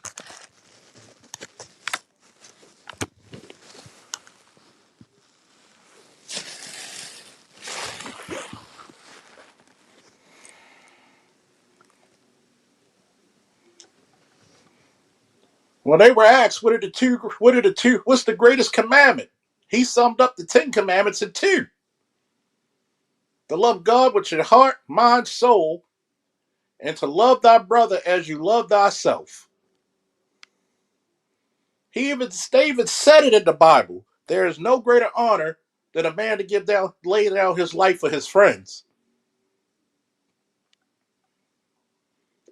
You would learn that if you were actually in a place of service.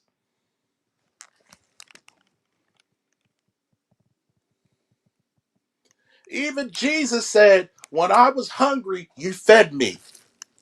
When I was naked, you clothed me. When I was sad, you comforted me. When have you done that, my brother? The beautiful part about this space that people forget, real shit in real life happens to real people. Do you know how many times we called each other personally or on these panels where people were going through some shit that we had to comfort each other? When have you done that?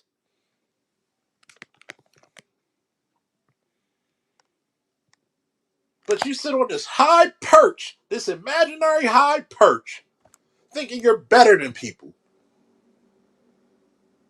When anything, especially in this economy, can happen to anybody's money.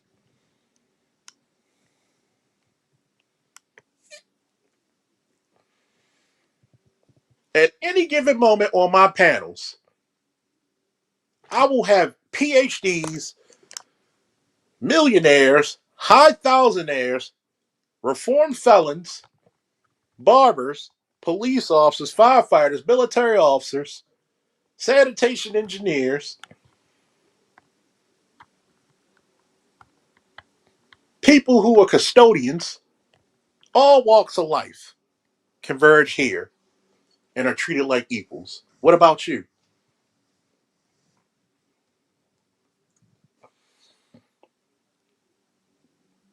What's up, Andre?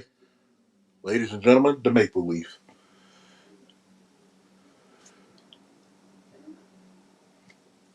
My favorite Canadian since Bret the Hitman Hart.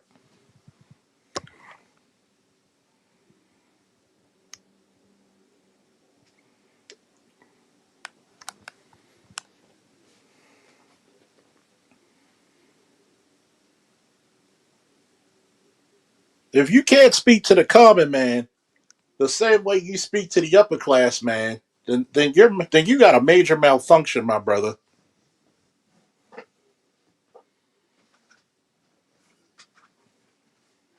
Because guess what? You never know in this life. You could be on top of the world and that should be taken from you in seconds. Seconds. And you may have to live amongst the poor again. Maya Angelou said it best.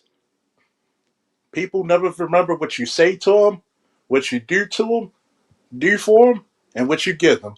But every person always remember how you made them feel.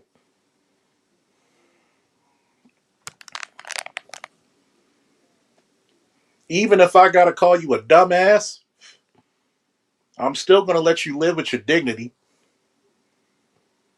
and I'm gonna teach you how to unfuck that situation you're in, even if it's stupid. You can bet your goddamn bottom dollar on that.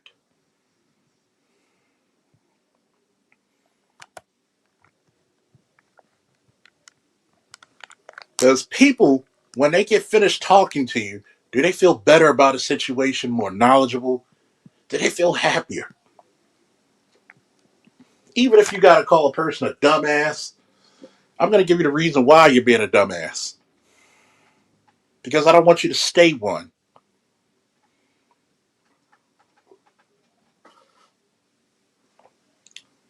Because you can see the pure arrogance coming off your ass, thinking you're better than Corey.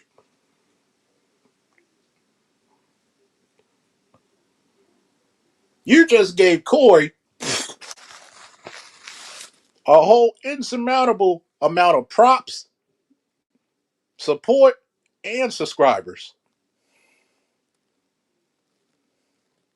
And deservedly so.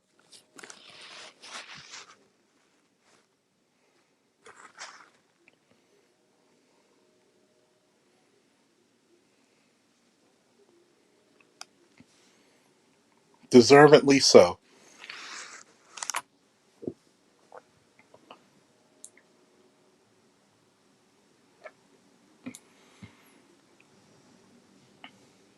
Motherfucker can't even go to a soup kitchen. Can't even go. I remember one time, right? And there's a lot of stories I don't tell people. We had all these buffet sandwiches at the district, and I took them all. And I'm going home with all these sandwiches, but it's this one area that was frequent with homeless people. I literally parked on the side of the road, had one guy sleep, half sleep, and I asked him this question, and about three or four other people. Hey, I don't mean to disturb you. I may not be able to give you a place to stay, but at least we could eat like equals. Y'all hungry? Yeah, yeah, yeah. And there was about 12 sandwiches in there. And we all ate and talk shit for about an hour. When the fuck have you done that? I may not be able to put them in the right place. I gave them some numbers they could call to help their situation. But at least you can make a person feel like a goddamn human being again.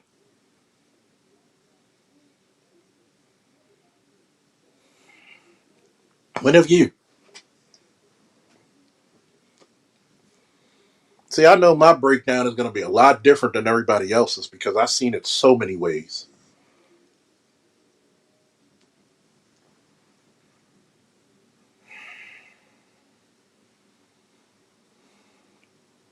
You didn't even have the you didn't even have the wherewithal to even lie and make up a story of saying, "Hey, I said this about white people."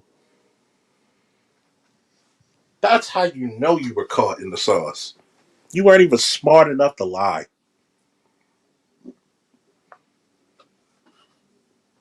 I'll give you that. I'll give you that prop. I'll prop you up for that one. To thy own self be true.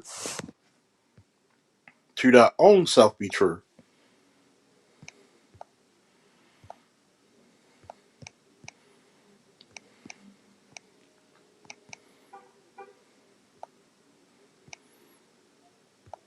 That's how you know how deep in the fucking sauce you truly are. You could even lie. A good politician would have lied his way out of that one. This is why I'm going to say this to you, black people. There's certain questions when a black politician come up to you and they need your vote, your support. They need you to go campaign on their behalf. Ask them these questions. Do you believe for reparations for black people?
When have you done that?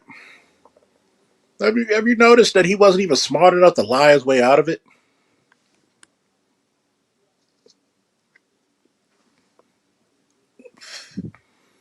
I'm gonna ask y'all this question: do y'all want a panel, or do you want me to shut the hell up? What's up, Mr. Knight?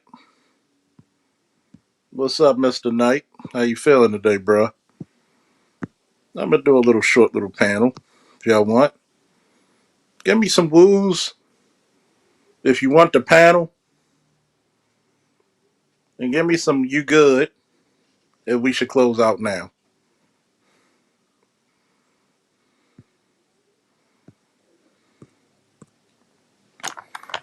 I like my audience participation, if you don't mind.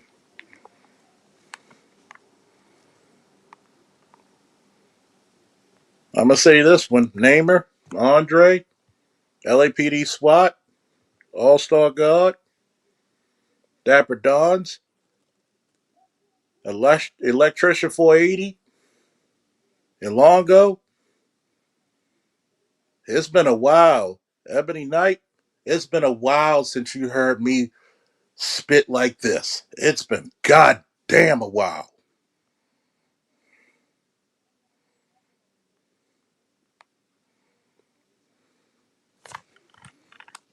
It's been a while. Has it been a while since you heard me spit like this?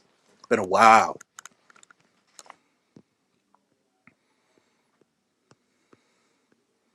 Munsler, I know it's been a while. Doctor, Doctor, Doctor Dunbar, it's been a while. Big Mo, it's been a while since I spit like this.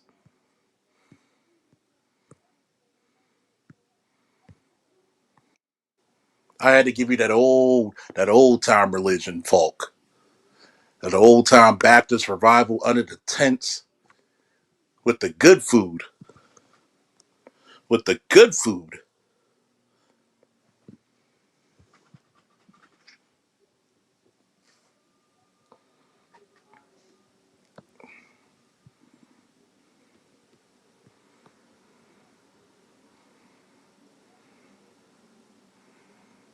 See, a lot of niggas. Andrew said, maybe since the death of Charlie Kirk. It's been a while since I had to spit like this. That old time religion shit.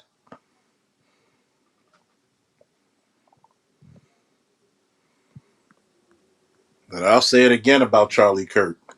Do I think he needed to die over his words? No. But fuck him. He ain't had nothing intelligent to say to me.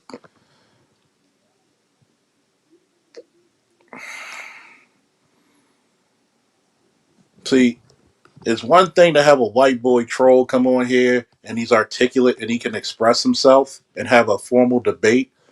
But it's another thing when you're going against impressionable college kids who are like one grade removed from fucking high school. That ain't no fucking strong shit.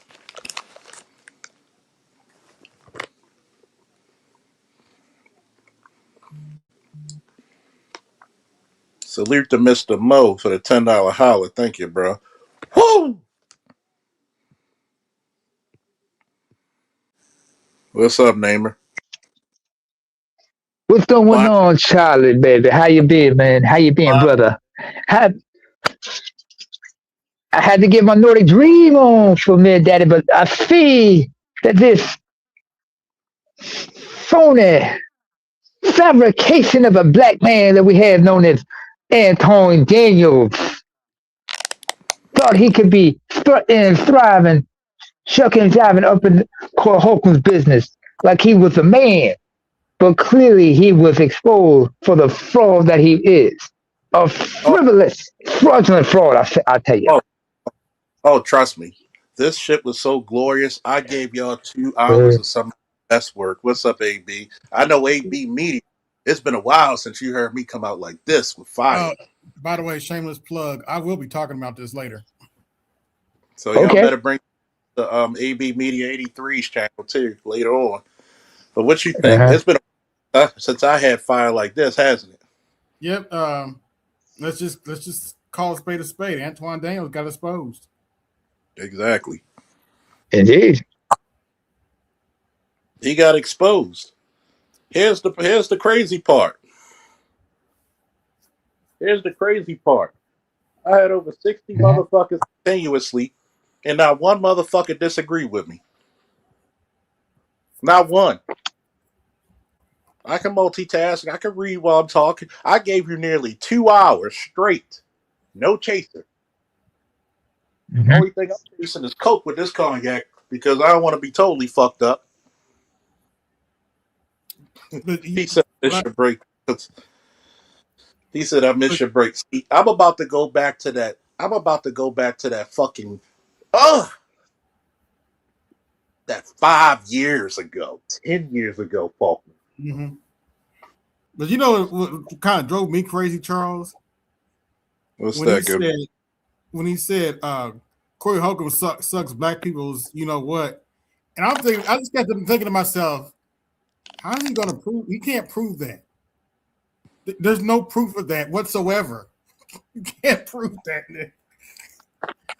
You just made that shit up. I'm like, you just made that shit up. You can't prove that. Corey Holcomb in the 5150 show motto was very similar to mine. Anybody could get it. Yeah.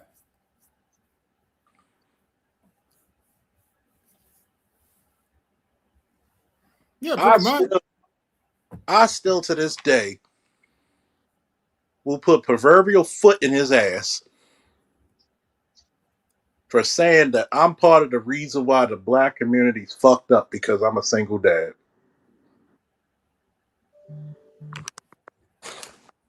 You ain't never,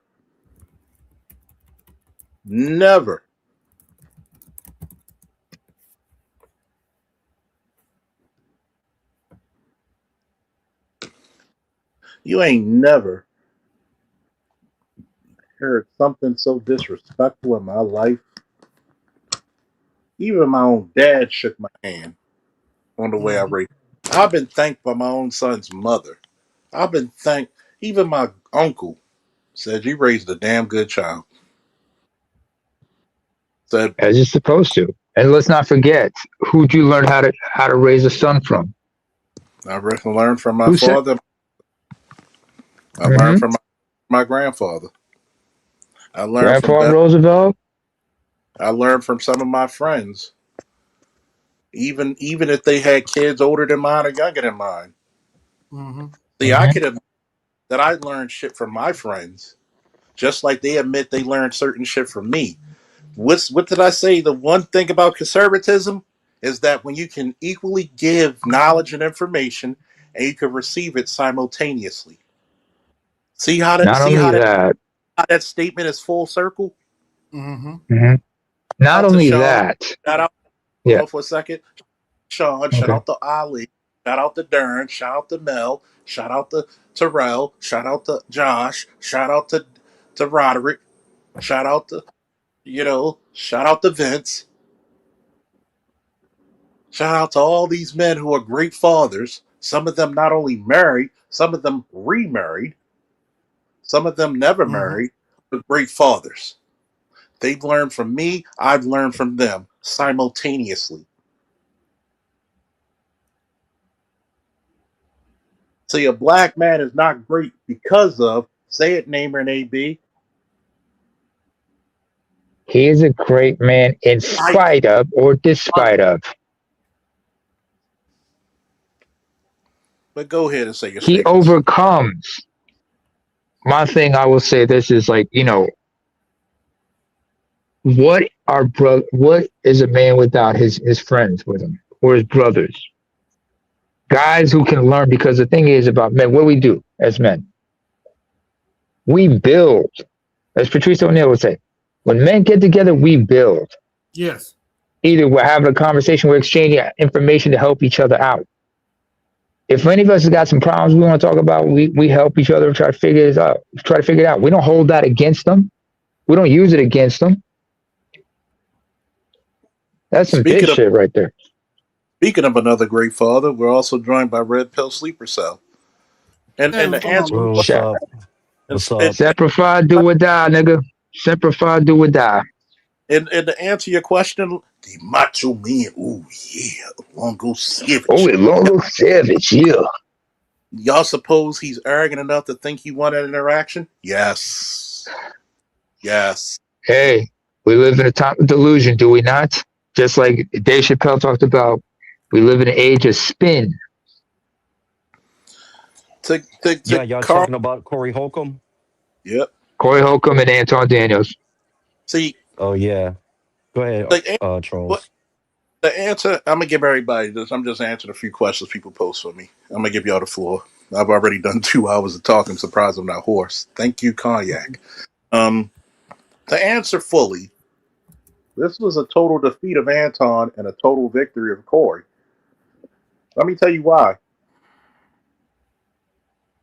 Corey was more respectful and honest and earnest than Anton. When he got off that seat, he even said he was the first person to shake his hand to say, Maybe I hit screwed what you were trying to say, but don't come around saying that. You could have put it in a different way. Corey would have respected him if he said, if we would have rebutted and said, you kiss the ass of black people. Most men are not going to be as insulted of saying you an ass kisser compared to you saying you suck a dick. But look at what Corey showed us what black men can do. Corey showed what that was really a really great trait was restraint. Oh, he Was had re- to show restraint, man, because you know he No, would have put and hands on him. no, and shout out to Darlene because if you looked at it, Darlene was whispering something in his ear, and that's when he calmed down. Darlene had calmed. Oh, Darlene had Mm. calmed Corey down. So yeah, and by the it's way, funny. to add on to what you said, I'm gonna let you finish. That's what elegant black women do. They don't try to muscle yeah. in. They use their elegance to calm a situation down. Shout out the reigning woman when me and the general first met, and we were hot on each other's ass. And she said, "Charles, this is the general. The general, this is Charles. How you doing? How you doing?" Come to find out, the general's my boy. Why? Because we come from the same ilk. He's a sergeant major. I'm an army guy too. Why did we come so aggressively? Because we come from the same fucking cloth, and we laugh about it. The general been on my show several times. Nothing but love for that motherfucker. But it took an elegant woman to calm the situation down to be like, you know what? We're the same person. That's my nigga. We both said it. But continue, please. Continue, please, Louis.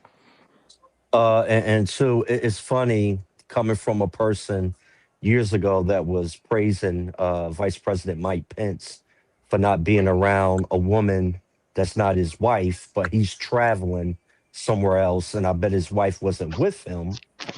And Mm. two, no, and two, someone that is from Detroit, supposedly, so I've been told.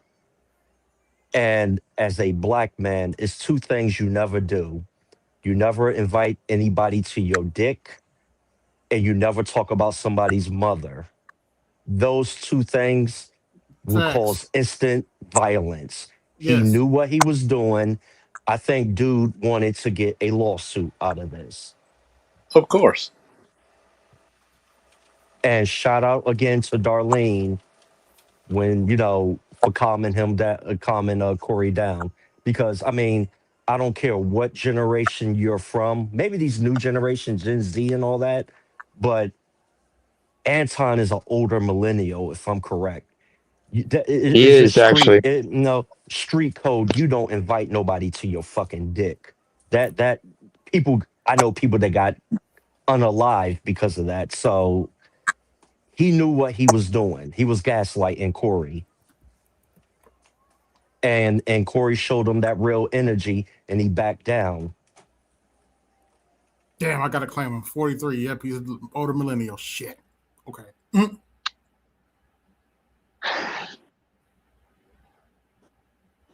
Yep, Look, 43. understand that. Yeah, understand that this is who he is and what he's about.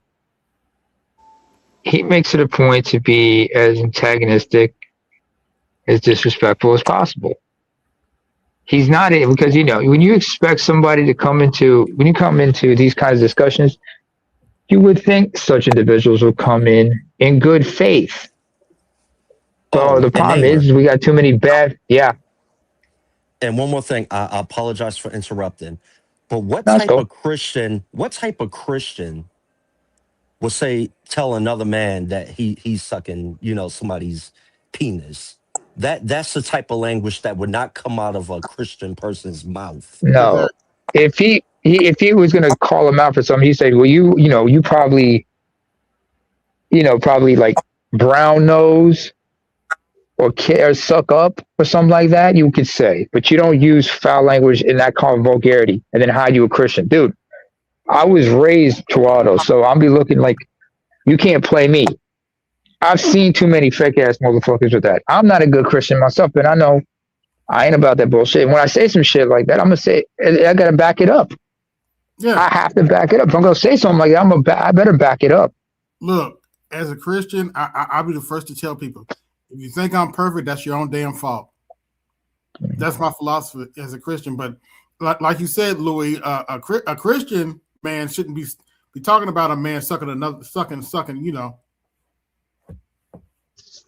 as you said, I Louis. mean, mhm. Well, you have a point there. I remember what was it? Not to go off topic here for a minute, but I have to bring a point because Corey is a stand-up guy, but Corey is still human, which means he's not without his bullshit. And I do recall he had some kind of like misunderstandings or some shit with Godfrey from Godfrey Trust. Said some things, and Godfrey didn't understand what the problem was.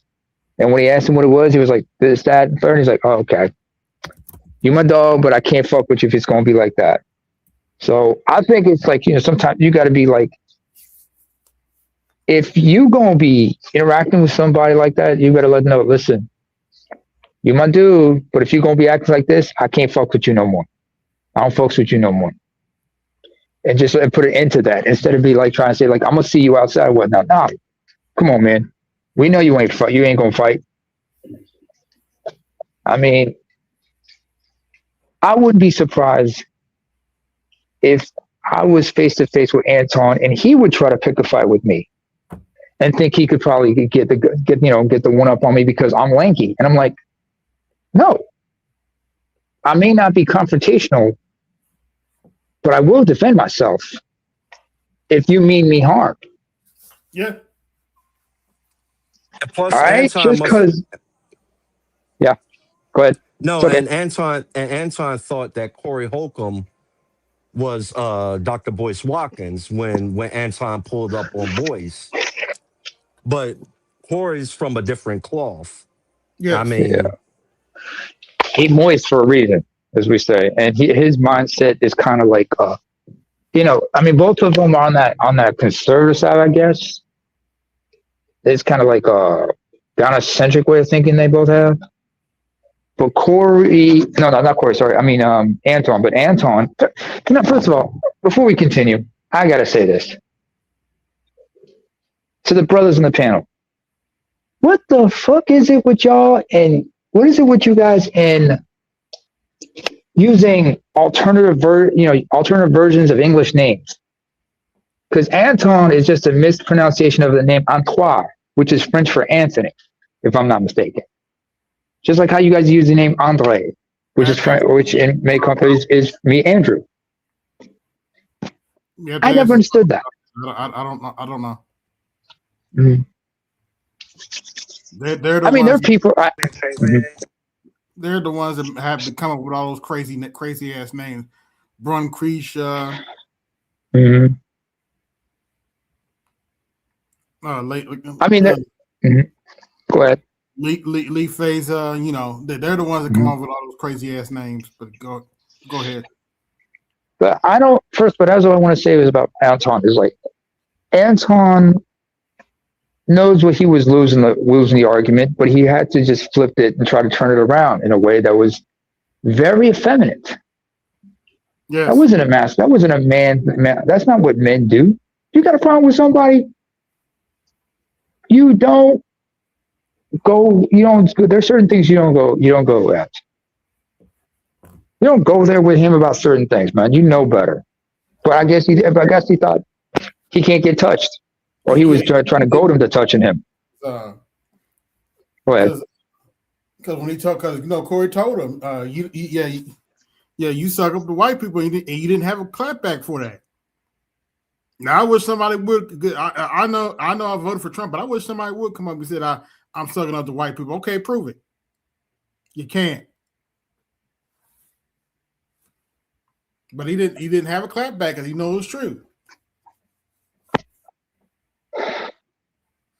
And what's that? Maya Angelou told us all the time. If someone shows you who they are, believe them. Mm.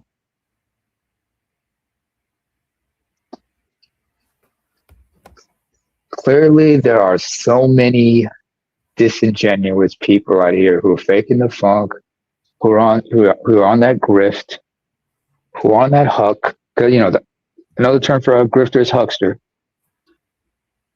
So many guys here who are conning people into believing that they have the moral high ground when they're just no better than anybody else. I mean, you look at the way so many, as the hardest working Haitian in South Florida has said many times. Yeah, that's his title from now on. The hardest working Haitian in South Florida, as he said many times, the internet will expose us all.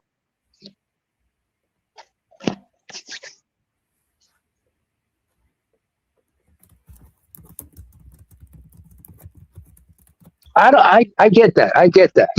I can understand that, Brandon, but you understand that your name has to be there for a reason.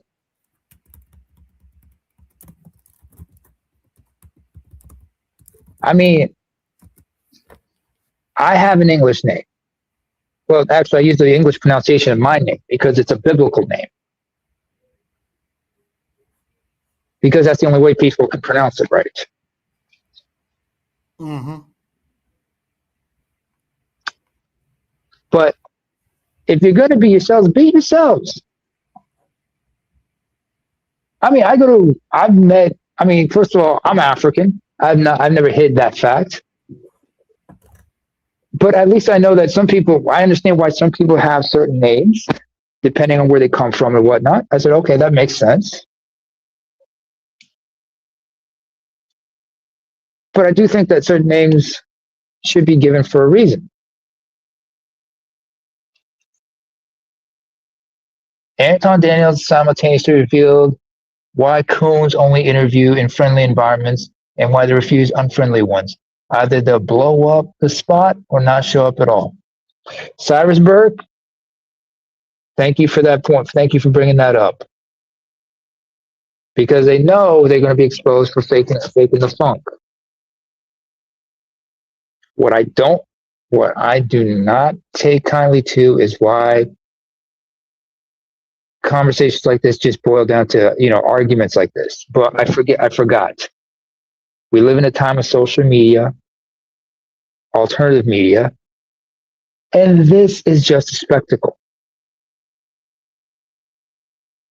I don't think you could actually have constructive debates with somebody like, Anton Daniels, because he's not really an intellectual like that. He's just a TV personality, a social media influencer, so called. He's an agitator. Okay, he's an agitator, and the Oh thing yeah, about shit people, starter. they're Not an agitator, agitators. shit starter. Basically, that's the nice way of saying shit starter. As agitator. Mm-hmm. Or antagonist, as he would probably say, or he'd probably say he's an agent provocateur. You're not at that pay grade level, dude. Remember this. Remember this statement I made years ago. Mm-hmm. Read it out loud, fellas, please. My My brother, brother, my my champion, my champion, savior. my savior. The That's a flip deep side statement. is, yeah, the flip side is my rival, my adversary, my betrayer. Which ones do you think actually followed? And The other side of the coin, like I said. when you look at a guy like Anton, Mm-hmm. he's very adversarial towards black men for doing the damn work. When you call a guy like me the problem with the black community, but I'm raising my son well, what the fuck is wrong with you? And Charles, everybody had to say mm-hmm. because there's a Mm-hmm. difference. What did I just say on the last live stream that I had before this one? And I'm starting to be like Samuel. I'm being prophetic. I keep telling people there's a difference when you say this shit in front of a man's face than over the fucking line. What's up, Mm-hmm. boss? There's a difference. Because when you have to stand in front of that man, notice you don't repeat what the fucking you said because you know consequences were going to be swift and immediate. Meaning, I'm going to dot your I, or as Charles Senior say, to one of my stepsister's ex boyfriends who thought he was going to move and go on the refrigerator. And he said, "Get the fuck out of my house." He went immediately to his car and said, "Dude, the next time you come in my house without my permission, I'm going to just immediately break your jaw in three places. Not hit you. I'm going to break your fucking jaw."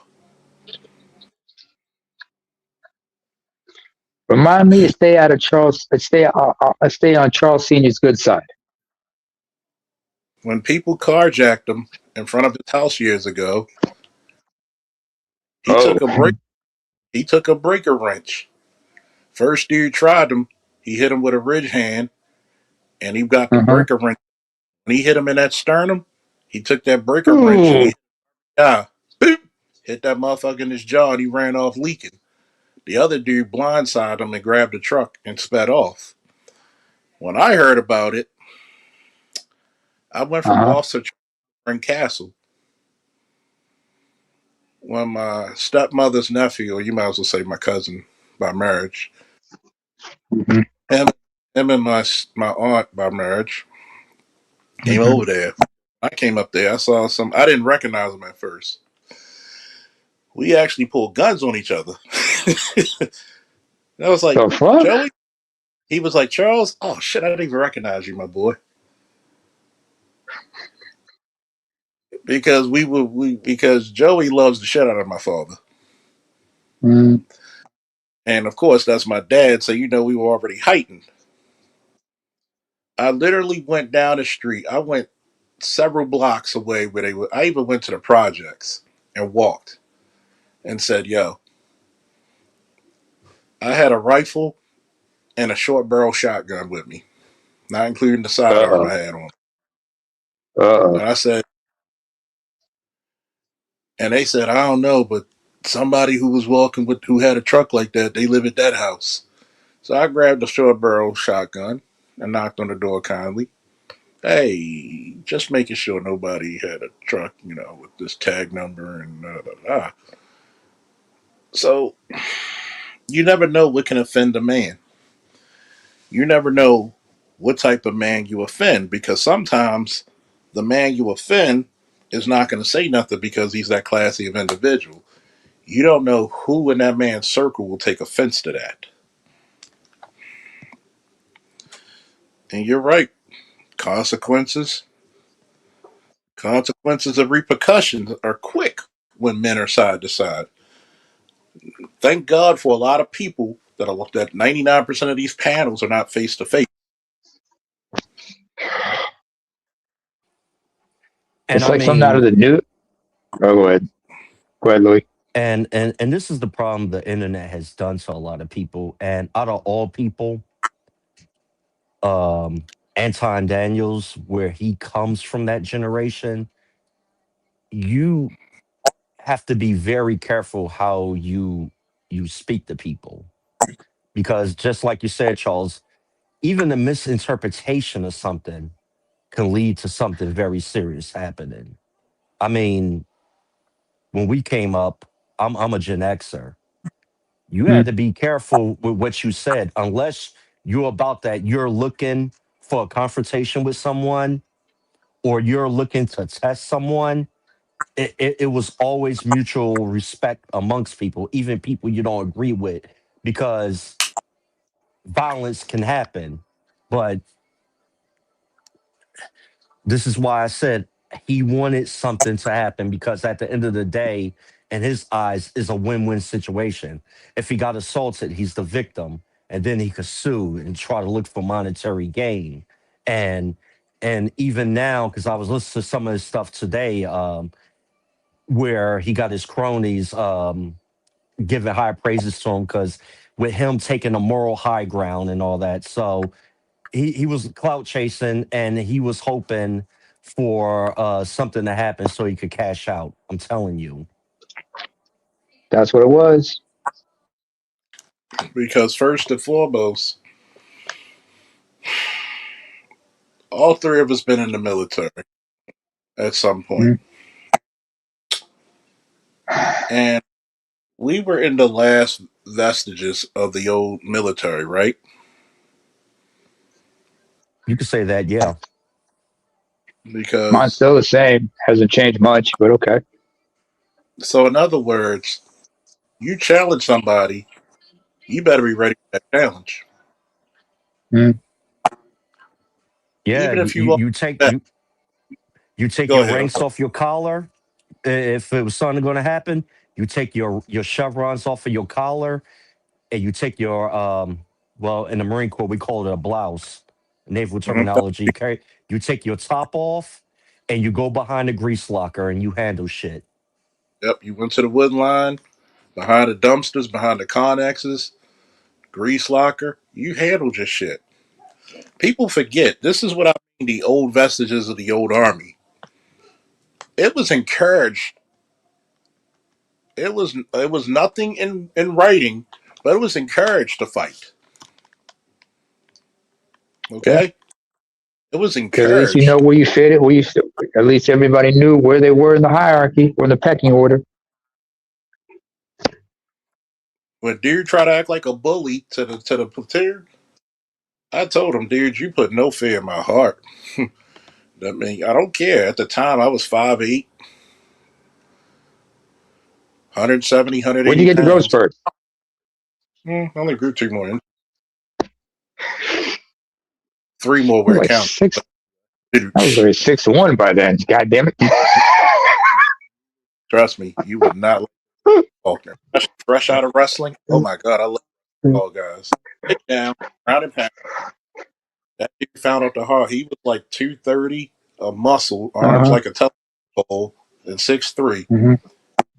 You stick on my wall after we ran 12 Hmm. miles, and you pushed me, and I pushed him back, and then he hit me with a right straight. And I laughed at him and said, "You hit like a bitch and two-pieced him. What's the one thing you don't do to a wrestler in a fight? You know, punching. No, you don't charge at him. You don't run to him because you're gonna get Of tossed." course Which not. he got.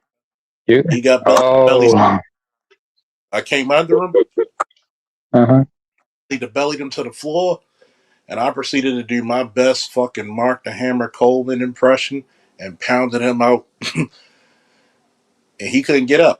Because of course, if I could pin champion wrestlers, you know how to wrestle. I'm gonna dominate you. Bing, bing, Where you bing. going? Where you going? Where you going? Where you going?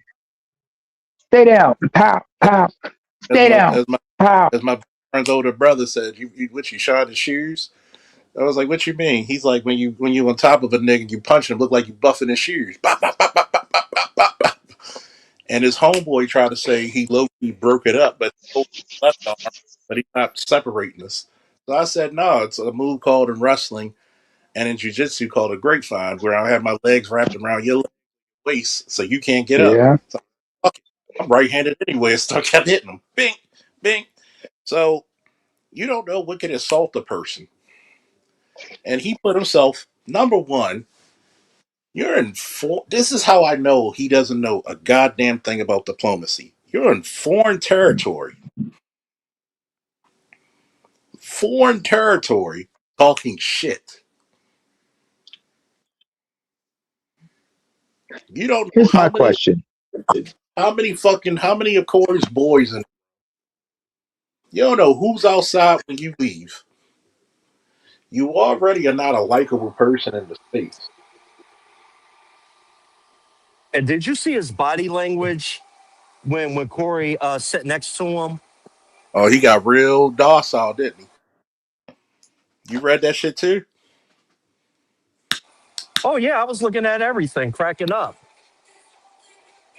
And he had that little stutter in his voice. Like Mm-hmm. at first he was talking all that shit, and then when Corey sat next to him, you could tell that Anton was trying to get his words together because he said, "If I say the wrong thing, I'm gonna get clocked." So, yeah, Hmm. Wait, how big is Corey? First of all, how big is Holcomb? That's a big dude. He's a lot bigger than what people How thought. If how you tall saw, is well, he? you, First of all, what is he? 6'4"? I don't know. Well, it doesn't How matter, tall? but Corey's Mm-hmm. about that shit. Mm-hmm. Yeah, Corey Holcomb's a hood dude from wait, what part of Chicago is he from?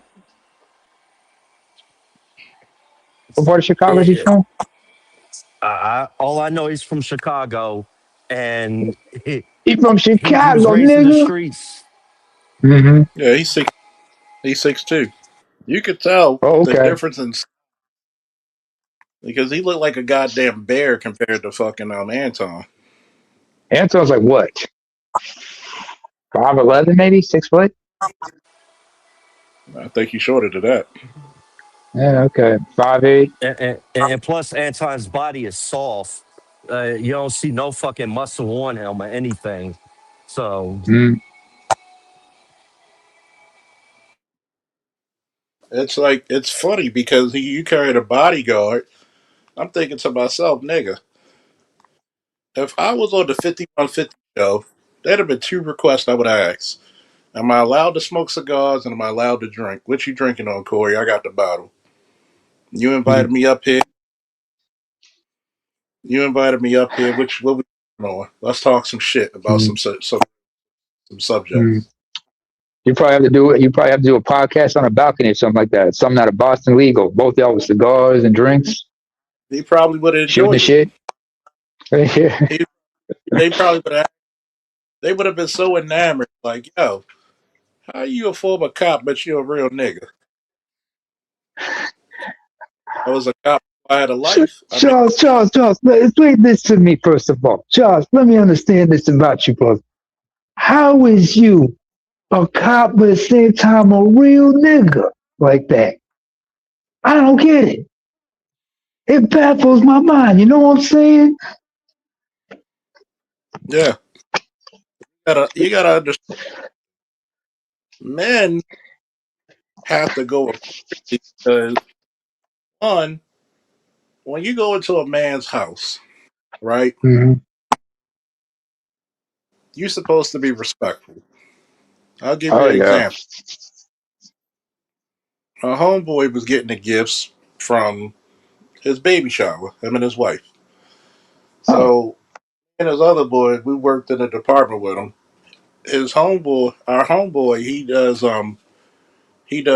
fitness training and personal training. Matter of fact, he's so good at it because he's a former SWAT guy and he got out the department and he actually has a couple of people in the NFL now. Oh. All right. So we escorted his sister and another chick got into it, so we separated them because one, liquor does that to people. Mm.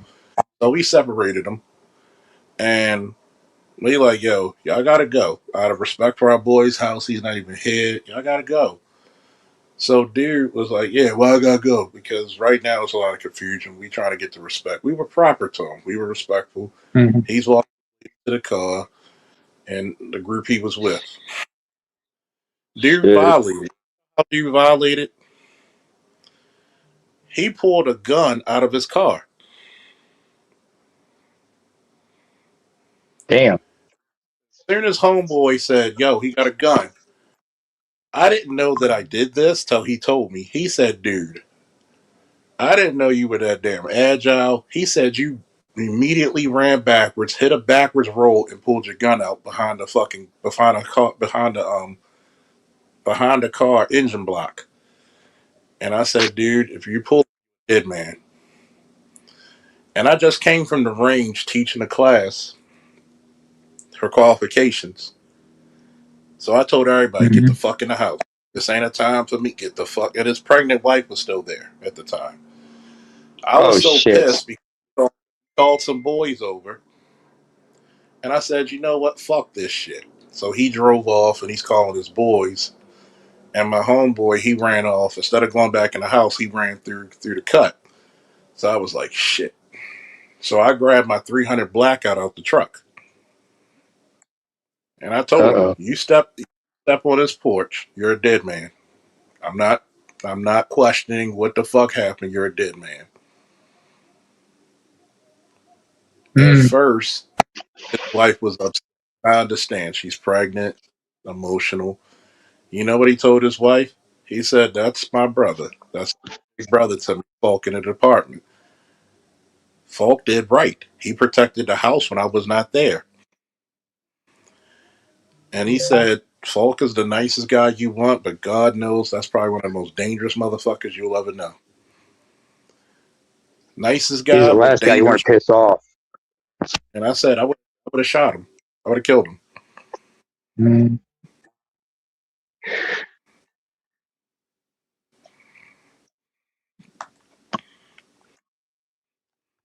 I think it. I mean, I'm not surprised by a lot of things. I mean, I saw some of the clips from a couple of cats and whatnot. Looking at all this, I'm realizing like I asked earlier, Charles, do most brothers know about? Do most black men know about diplomacy?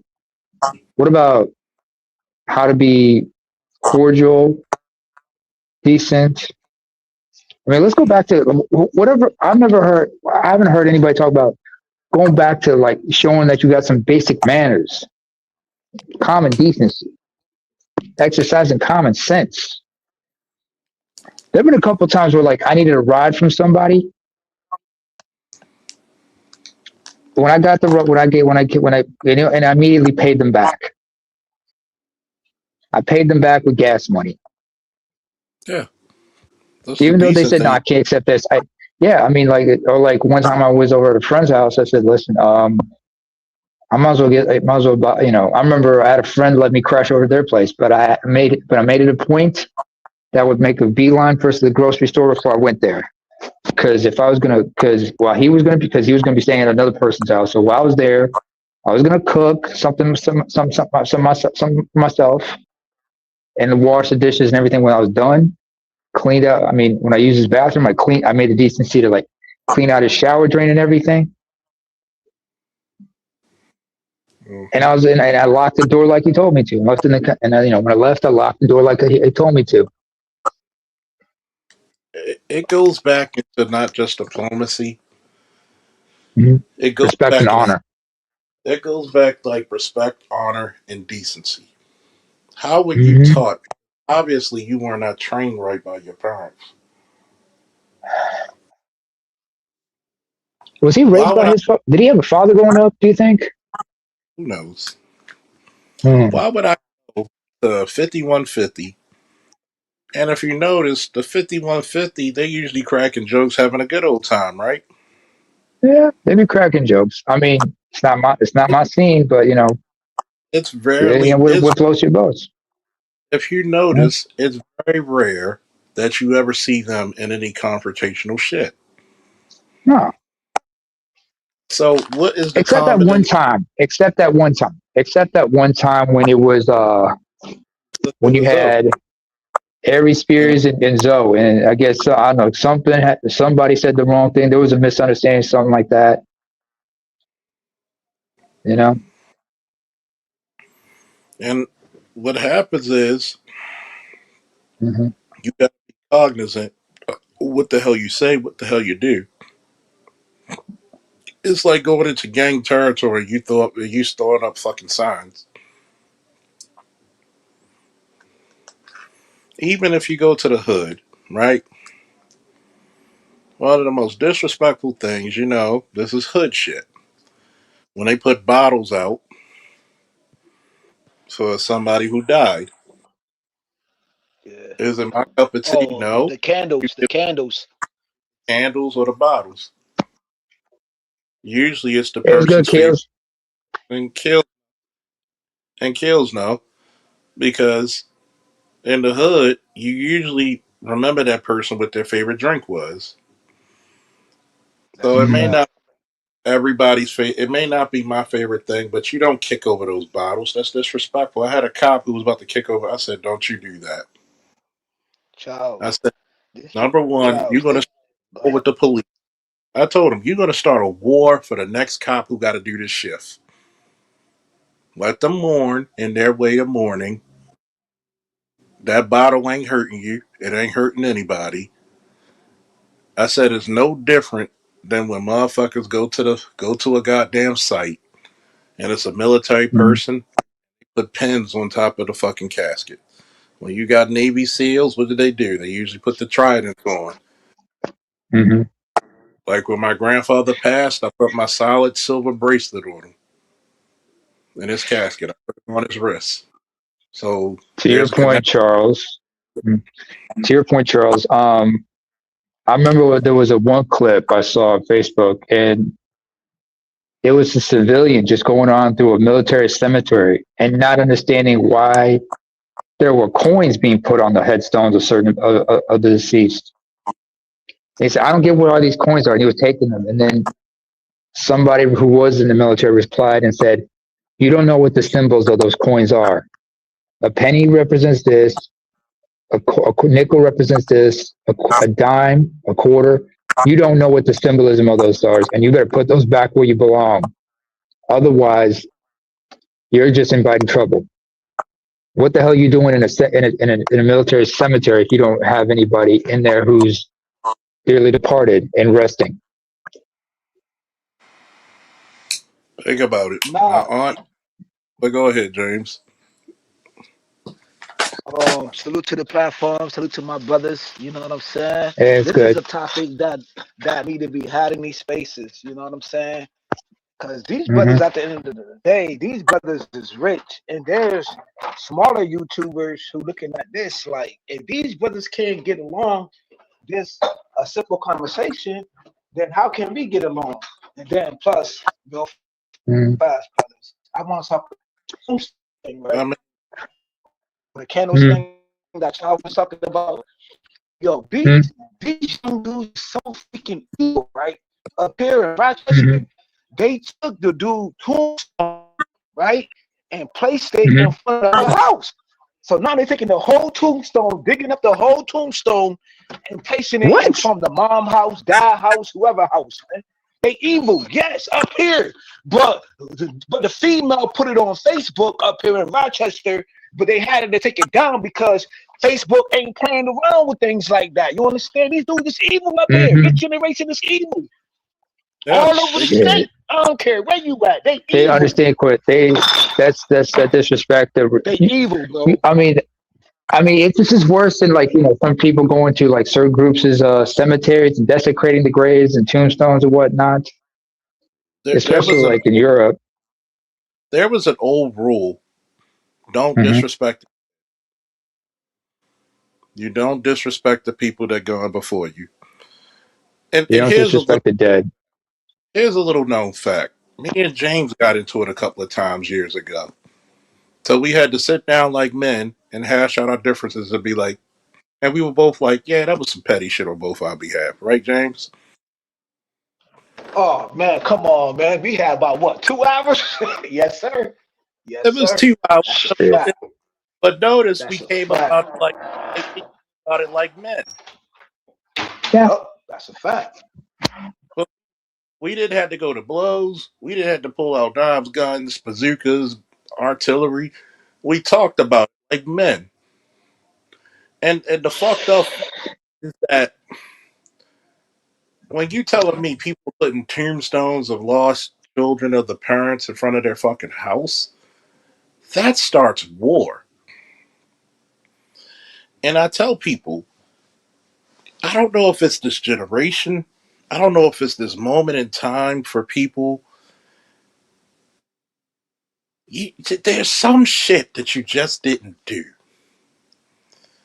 And when you do shit like that, there's a And post it severe all over the internet.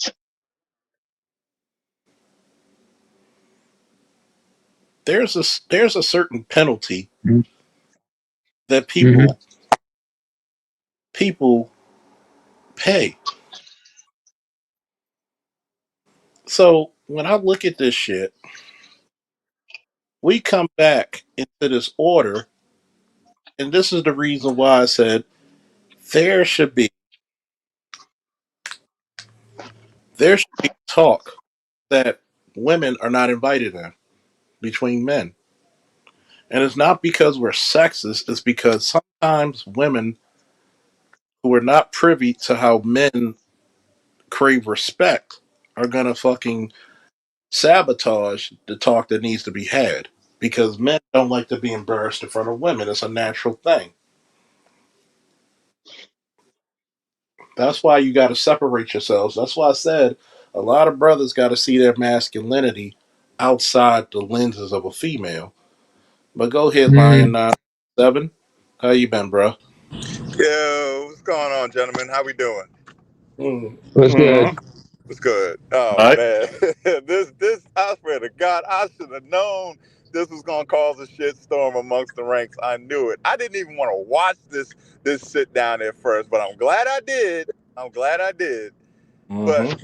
my thing about this whole thing. Listen, I get the critique on Anton. I get it, and you popping hella stuff on somebody's platform is supposed to that like no, you don't do that. My thing about my check to Corey is you were supposed to be the guy to teach him that lesson at the end of the day. So granted, like I understand what set Corey off when he was saying that stuff, and then he got in his face and they were talking about asking him to say it again. I'm like, granted, Anton didn't say it again, but he did say something else. He said you ain't gonna do shit. And in the streets, and it don't matter where you're from, a man saying you ain't gonna do shit is another way of saying you pussy. And that actually would have been grounds for you to sock him in the face for saying that.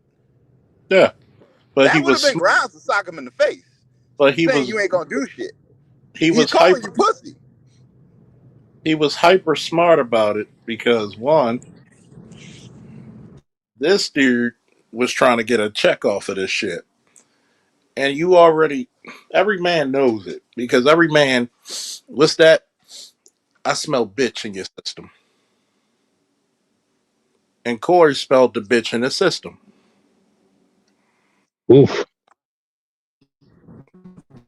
My, but my thing is, you were supposed to check that shit because when a man says with his whole chest, as Anton did, when he says you ain't gonna do shit, he's pretty much calling you pussy. And the only response should have been, "Oh word, mop." There's only one response to that, If he wasn't on, and the fact that you did, if he and wasn't the on fact that you camera, didn't do it, I'm just saying. if he wasn't on camera, I agree. He should have took he should have put his fist in the back of his skull. But you got to protect your brand because what a bitch ass nigga gonna do. They're gonna sue. They're gonna get a I police get it, report. but I say fuck the cameras, but Got I know what you're saying, Charles. I say fuck the yeah. cameras. Like, But you gotta look at it. You gotta look at it when Corey approached him though. You know what I'm saying? He was towered Mm. over Anton. He tired over him like, yo, that Yeah, but he's SMD telling you, again though. but And and in the midst of Anton, that, hold on though. It's layers though, because everybody it's just like everybody don't see the Bible the same way. Everybody eyes is different. Everybody gonna look at things Mm. differently. You know what I'm saying? So within this thing, we all gonna see it differently, but ain't no man supposed to tower over you. And then Corey say that SMD thing again. You feel me? And but he's all comfortable. I But the Anton feel. thing ain't about, say that shit but again. He ain't because he changed the but to narrative. speak to what you spoke to, So it's but to multi speak to what you layers of spoke this to, shit, like bro. one at a One no, time. at no, a I'm gonna time. One speak at a to what you time. One spoke at a to. time. Nah, One at but a time. I'm gonna Go speak to ahead. what you spoke to him towering over him. I got you on that, and that's my thing. You towering over him, and this man's still comfortable enough to say you ain't gonna do shit. So he's pretty much calling you pussy and saying you standing over me don't mean nothing. And that was the time that you teach him the lesson. I'm gonna tell you. I'm gonna tell you why. I understand both sides. Hmm. If I'm not recorded and we in the back of an alley, because I've done it as a cop and I've done it as a civilian, and I had to remind dude talking real big shit, and I caught him in the alley, and I yoked him up, and I said, I want you to remember, there ain't no cameras back here, and it's black, pitch black, dark. Mm. I'm gonna give you a perfect example. What was worse when you fucked up at school and the teacher called your parents? What was worse, the anticipation of the ass whooping or the ass whooping itself? most of the time, the anticipation is just hoping they don't get the call because, Be- like I said, they got the be- call. they gonna call, but the only thing you hope is that they miss the call, that they don't answer. But that anticipation was a Yes, motherfucker, and yes, it was absolutely. that's what he felt was the anticipation, because Anton knew if I slip up and say this shit, and he gave me fair warning several times. Came up, and when he didn't think that Corey was not going to sit right in his face and say it. If you look at his body language, Anton was shook. That's all I Yeah. need. You being shook, that's what I need. Because I'm giving you grace because now I'm trying to be a proper man and a proper business. It's like being in a lot of those parliaments around the world, congresses, Yeah. when they really heated about something. What do they do in those parliaments? They throw hands. Oh, you've But had chairs thrown at each other, but microphone that's stands. but that's the thing, Charles, and you're absolutely right about that. But I can say it to both sides. I can say maybe Anton was scared, but he wasn't that scared because it started up again, and that's how he ended up leaving. But to Corey, I'd be like, you wasn't that mad because he still left without getting socked. Let me tell you, God damn, that shit was good. Whoa, whoa, take your time, take your time, take your time, breathe, Oh, look, breathe. take your time. I want you choking down. Take Pass your that time, bro. shit. Ooh, that shit hit. It punches. Let me put it to you this way. That was Anton's way of saving face. It was. That wasn't him being brave. That was him trying to put on a brave face. Nah, he was. I Mm. agree. Because when you read body language, I'll give you an example. You look at Sugar No, I Ray mean Robinson. he was looking away and everything. He would not look him in his eyes. He would not look him dead in his eye. Well, I was watching the body language, so I know exactly what you're talking about. I That sat and body watched that whole language. interaction twice, and I was like, yeah, his body language, because he wouldn't even look at him. That body language told a story. Think Yeah. about it. What's more intimidating? You getting up at a dude's face and he yelling and screaming, I'm or the dude who walks right up to you and he only can talk where you and him can hear it, and he says, "Do it again." And I'm looking you dead in the eye, and I'm looking at your soul. I'm listening to the rhythm of your heart. Do it again. Do it again. I remember this as a soldier, as a civilian, and as an officer.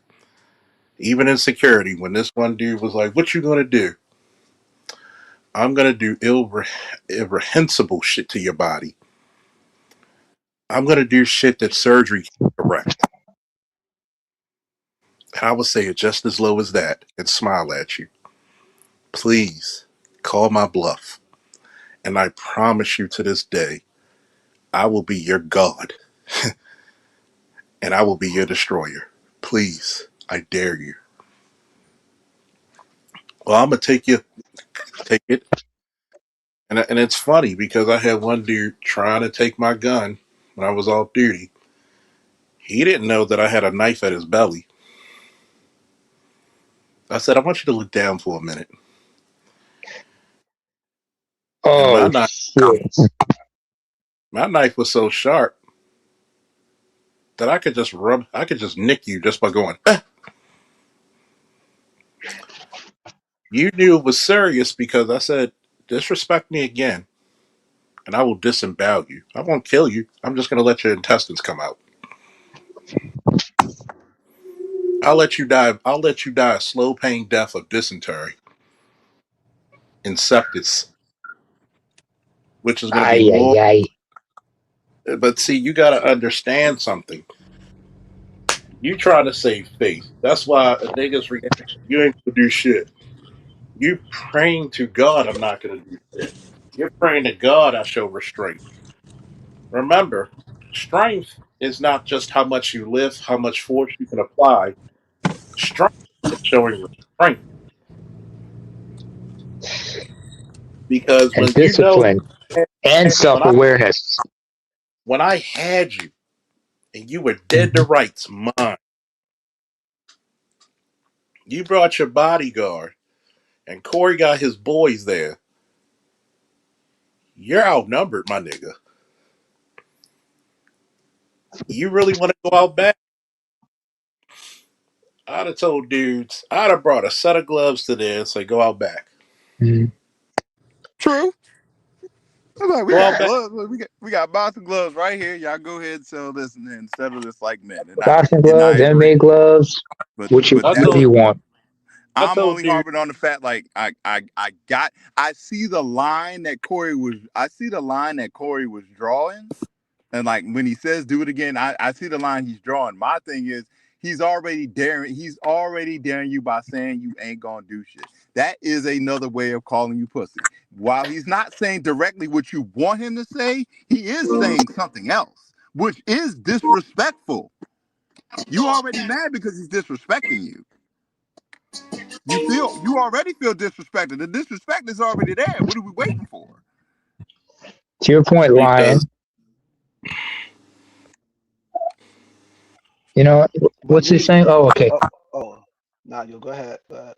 Hang on, let me read what Law said. He said anticipation, but yeah, never mind. So I would say this because I'm thinking about this in a different way. This needs to be thought, and this needs to be thought of. What if both men purpose this whole altercation was just an act, just for you both can't men, act. just to I was You can't. thinking, okay. I was thinking that too, though. I was thinking that as Because well too. you understand they love to because you understand controversy causes creates a buzz and then both That's a guys get fact. more followers and shit. You Look at can't. all these look at these debates you But see they on news don't like on really news need chat rooms every no. day. Mm-hmm. They don't really need no followers, but True. it's just the buzz. It's just the buzz within the algorithm because now you see the algorithm Yeah. jumping right now. Because now they're Yeah. not talking Mm-hmm. about that ICE chick. We're not talking about that chick who got deleted by ISIS. We ain't Mm-hmm. talking about the black man who got deleted by ISIS. And then the same chick from Minneapolis or whatever, she got a GoFundMe for 1 point something million, and I heard it went all the way up, bruh. Yeah. Oh, You We got to really? ain't think about. talking about. We not talking And about nothing hey, that white actually. lives matter more than black lives? Unfortunately, Keels, you know how it is. You got Yeah, to think because about it. You drama. know this better than I do, Nah, I and don't. I'm on I the just outside. saying. I That's just. not I I hear surprising. you. shit. I think. Hold on. Go ahead, Tom. What's going You on, got. y'all? Let me know. Let me know what's going on. That's not surprising. The fact that you raised that You got to Mm, point. think about. You got to think about it. You mm, can only act so much, and neither one of them are that good of actors. When a man true. sits up in your face and you can't look him in the eye, because you know a motherfucker who's willing to get down with the get down. They That's can a they fact. as That's as a an old saying, fact. Hmm. there's an old saying that motherfucker will look you back in the eye and you looking at each other's soul. Knock my mother off my Yeah. shoulder. Take it back old school. Yeah. Which is Yeah, push. why I had to ask the question. What's the question? Because no, which is why I asked the question. How do we know they weren't just this wasn't just a publicity stunt and shit? You know what I'm That saying? that's too But too much. Too much. mm, Too much emotional turmoil was in that motherfucker. Too much. fair enough. And Fair enough. and when you look at it, you like my dude. These motherfuckers about this. Woo! Like I Lord, don't even.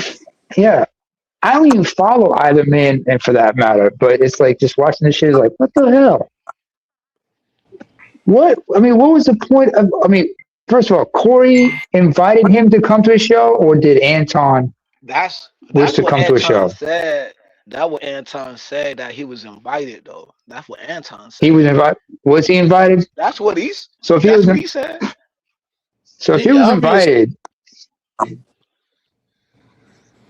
I don't know.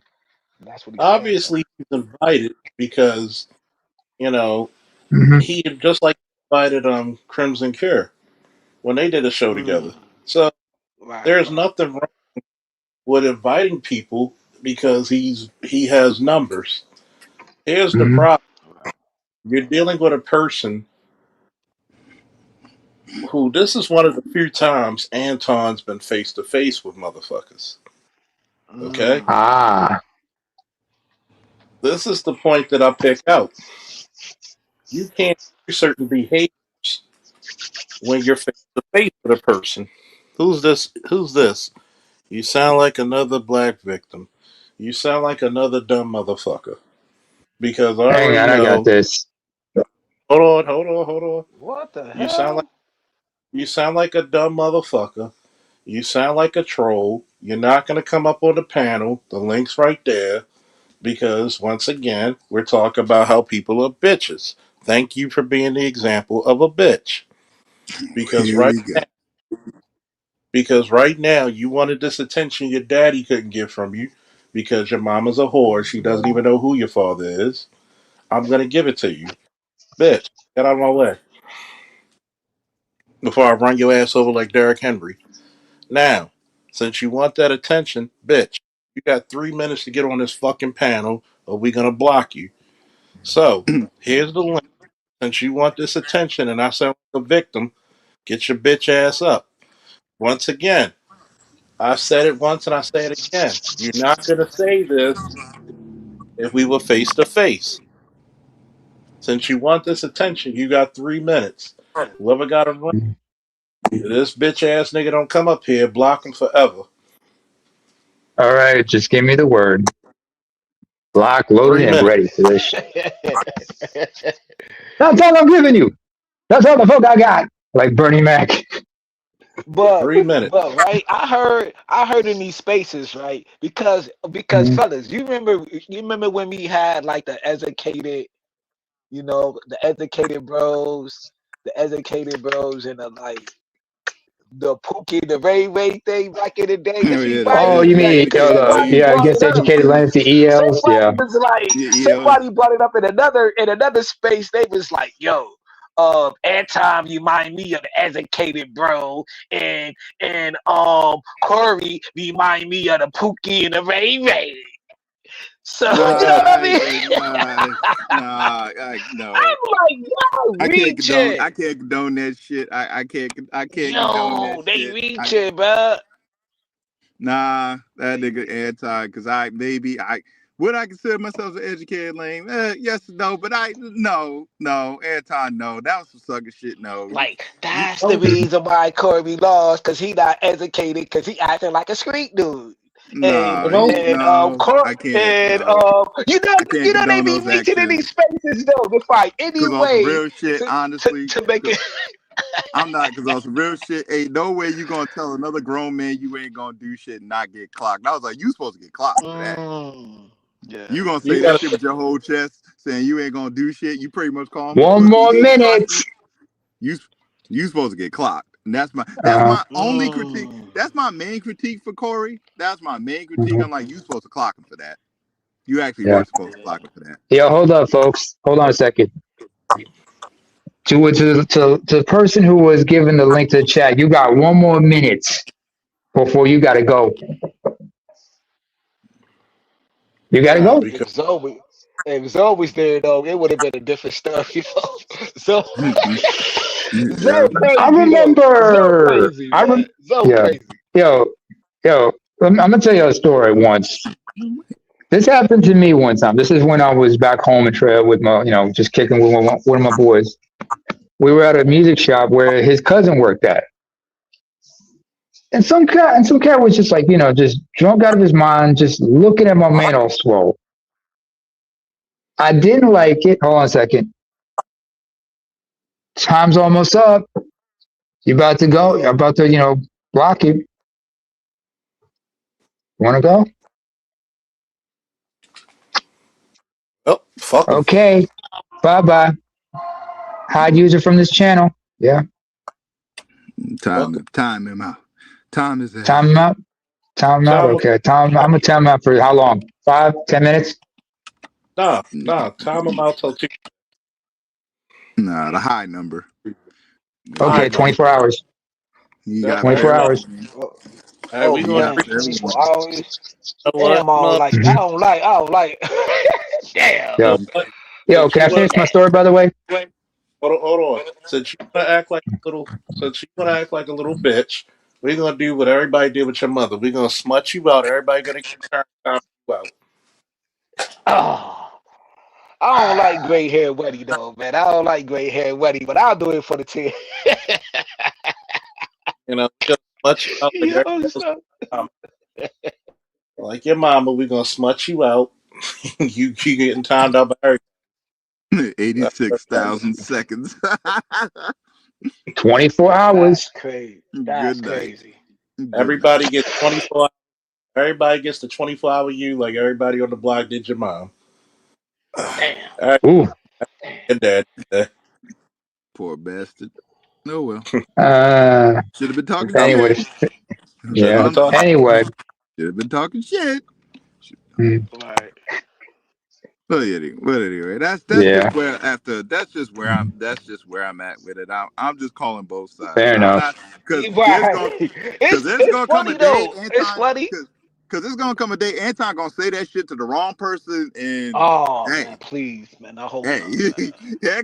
Anton gonna say those words. You ain't gonna do shit to the wrong person and all you gonna hear is oh word. Then that's it. You know who he's never gonna say that to. And I remember. I don't know if y'all remember this cat, Dante Nero. Because Dante is, if you remember Dante Nero,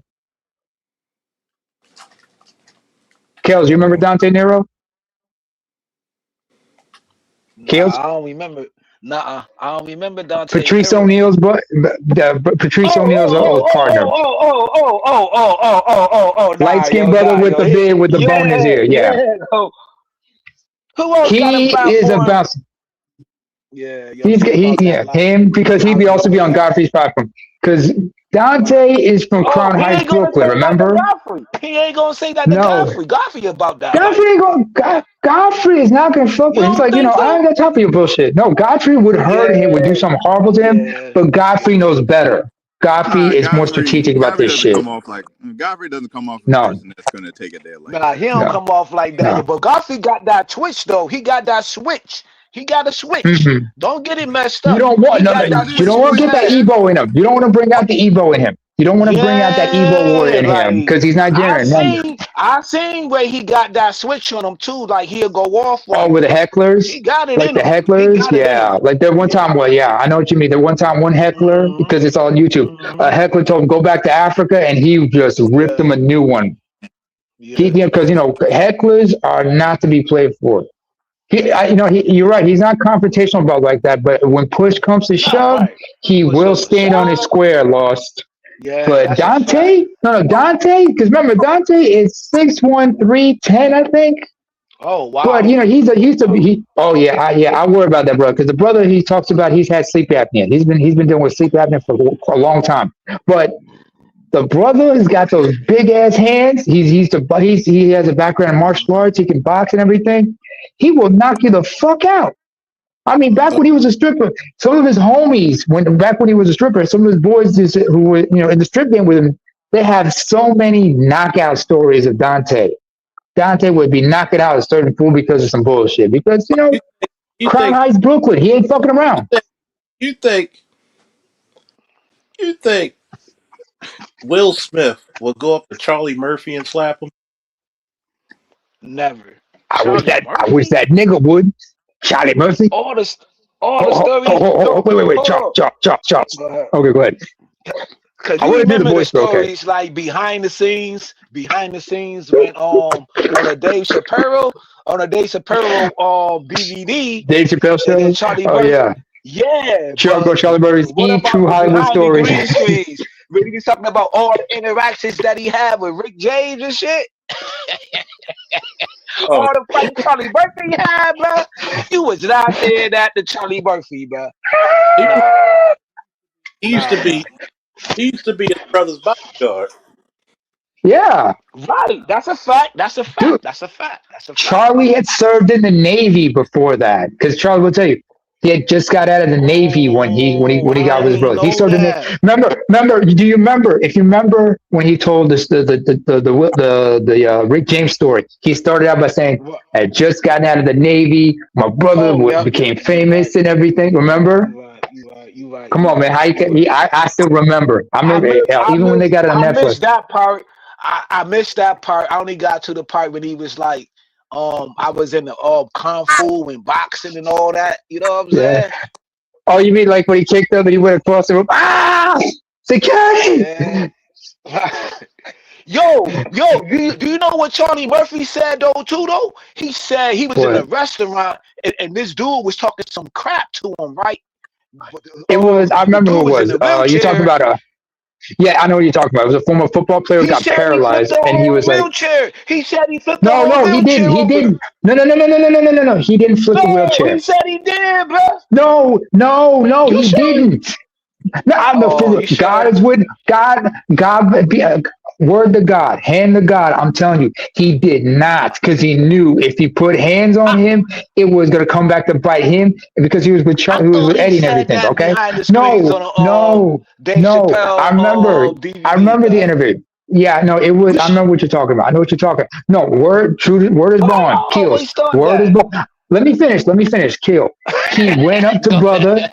and he My bad. told him, how would you like it if I did such and such? And the guy's eyes were Oh, twitching and right. whatnot. Because Okay, remember, he's okay. paralyzed. And then afterwards, because he was so hot headed about going up to a man who's paraplegic and saying that shit, they had, Eddie and his crew had to sit him down and say, "Yo, man, you didn't have to do that to old fool, man. He's in a wheelchair. What worse you can't fuck Right. him up any worse than he is. I understand you mad because that man was talking shit, but he had a fucking wheelchair. Come on, man. You got to draw the line and understand, let it go. I know this Right. ain't this. We ain't back in Bed Stuy. This isn't Bed Stuy back in Bed Stuy, Brooklyn, man. We can't act a fool like Right. that. Even though, yeah, Charlie and Eddie, they were born and raised in Bed Stuy, Brooklyn. But remember, they were, when their mom remarried after their father passed, they were raised in Roosevelt, Long Island. All right, Wow. That's a so they were raised up to wow. be better. Okay. But Charlie That's was a fact. always Eddie's protective older brother, just like that. Yep. Because remember Yep. that Green Street interview, what he said, if Eddie came home looking more messed up than I was, my mom would look at me like, where the fuck were you when your brother got roughed up? I know I Sure had to did. fuck this nigga up, because I get what you mean. I know what you mean, Kills, but truth be told, he didn't touch that dude. He didn't touch the dude in the wheelchair, because Oh, you put okay. that man in the wheelchair, I always that's a thought that. lawsuit waiting to happen. Yeah, that's a fact. That's a fact. Even back then, you touch somebody in a wheelchair, you harm somebody who's disabled, that's your ass. And who's gonna pay for it? Eddie. And next thing you Eddie. know, that's gonna be all over the news right now. Because remember, Eddie was part of the Black Pack.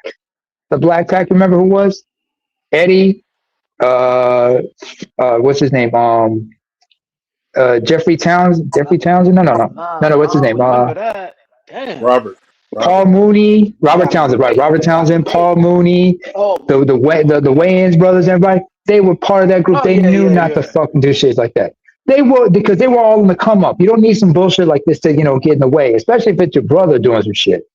But Right. Charlie was getting a little hot headed. Even Rick James talked about, he had to pull him aside and say, "Yo, man, come on, slow your roll down. I know this is Hollywood, you having fun, but yo, you got to ease up, man. You can't be acting a fool like this. Rick James Hollywood is was doing weird, too even back." much to Charlie though. Rick James was doing too much to Charlie. Rick See, James. I'll give you the wheelchair. I'll give you the wheelchair thing, but going Mhm. up to Charlie Murphy and like punching him and slapping him, what Rick James was doing, Rick James was doing too much, man. Come on, bro. Yeah, Come Rick. on, No, no, no, no, no. I ain't gonna lie. I ain't Rick gonna lie. James was I too ain't gonna. much, man. Okay. Kills. The couch I got you. incident. Okay, let me get to that. Let me get to that. Go ahead, bro. There Go were ahead, two bro. types of Rick James is, okay? You got the Rick James that was sober, and then the Rick James that was fucked up. So all that wild shit was when Rick was all fucked up. Either he was high on coke or drinking out of his mind. Do you remember the music video to "Give It to Me" from the Street Song album? Just like in the Yes, song, he said, yep, "You yep, came home. yep. When I came home last night, you wouldn't make love to me. You were fast asleep, saying I'm so crazy, coming home intoxicated." Because remember, he get out the limo, smoking while having a drink in his hand, all fucked up. Right, yep. But eventually, she had to give him that freak, that funky stuff. Give me that stuff, that sweet, that funky stuff. Give me stuff. Give me that funk, that sweet, that stuff, that funky stuff. Give Right. it to me, give it to me, give me stuff, that sweet, funky stuff. Yo, come on, man. I, you know how far back I go with this? I remember my dad had a copy of Rick James Street Song on cassette tape from back in the Wow. '70s. From back, Wow. I I was born in '82, and I remember 8-track tapes. Okay, my Okay. dad was a '70s cat. Okay, he was a '72 brother to the day he died. Man, the '70s was his heyday. Damn. So Salute the yeah, I pops, remember. I man. remember. Yeah, yeah. Word the pops. God rest his soul. It's been 2 years since I Word. lost him, but no. But But hey, hey, I'm good. I'm glad he's in a better place. that's You know why what a I lot, mean? back Mine's in the been day, 7 years.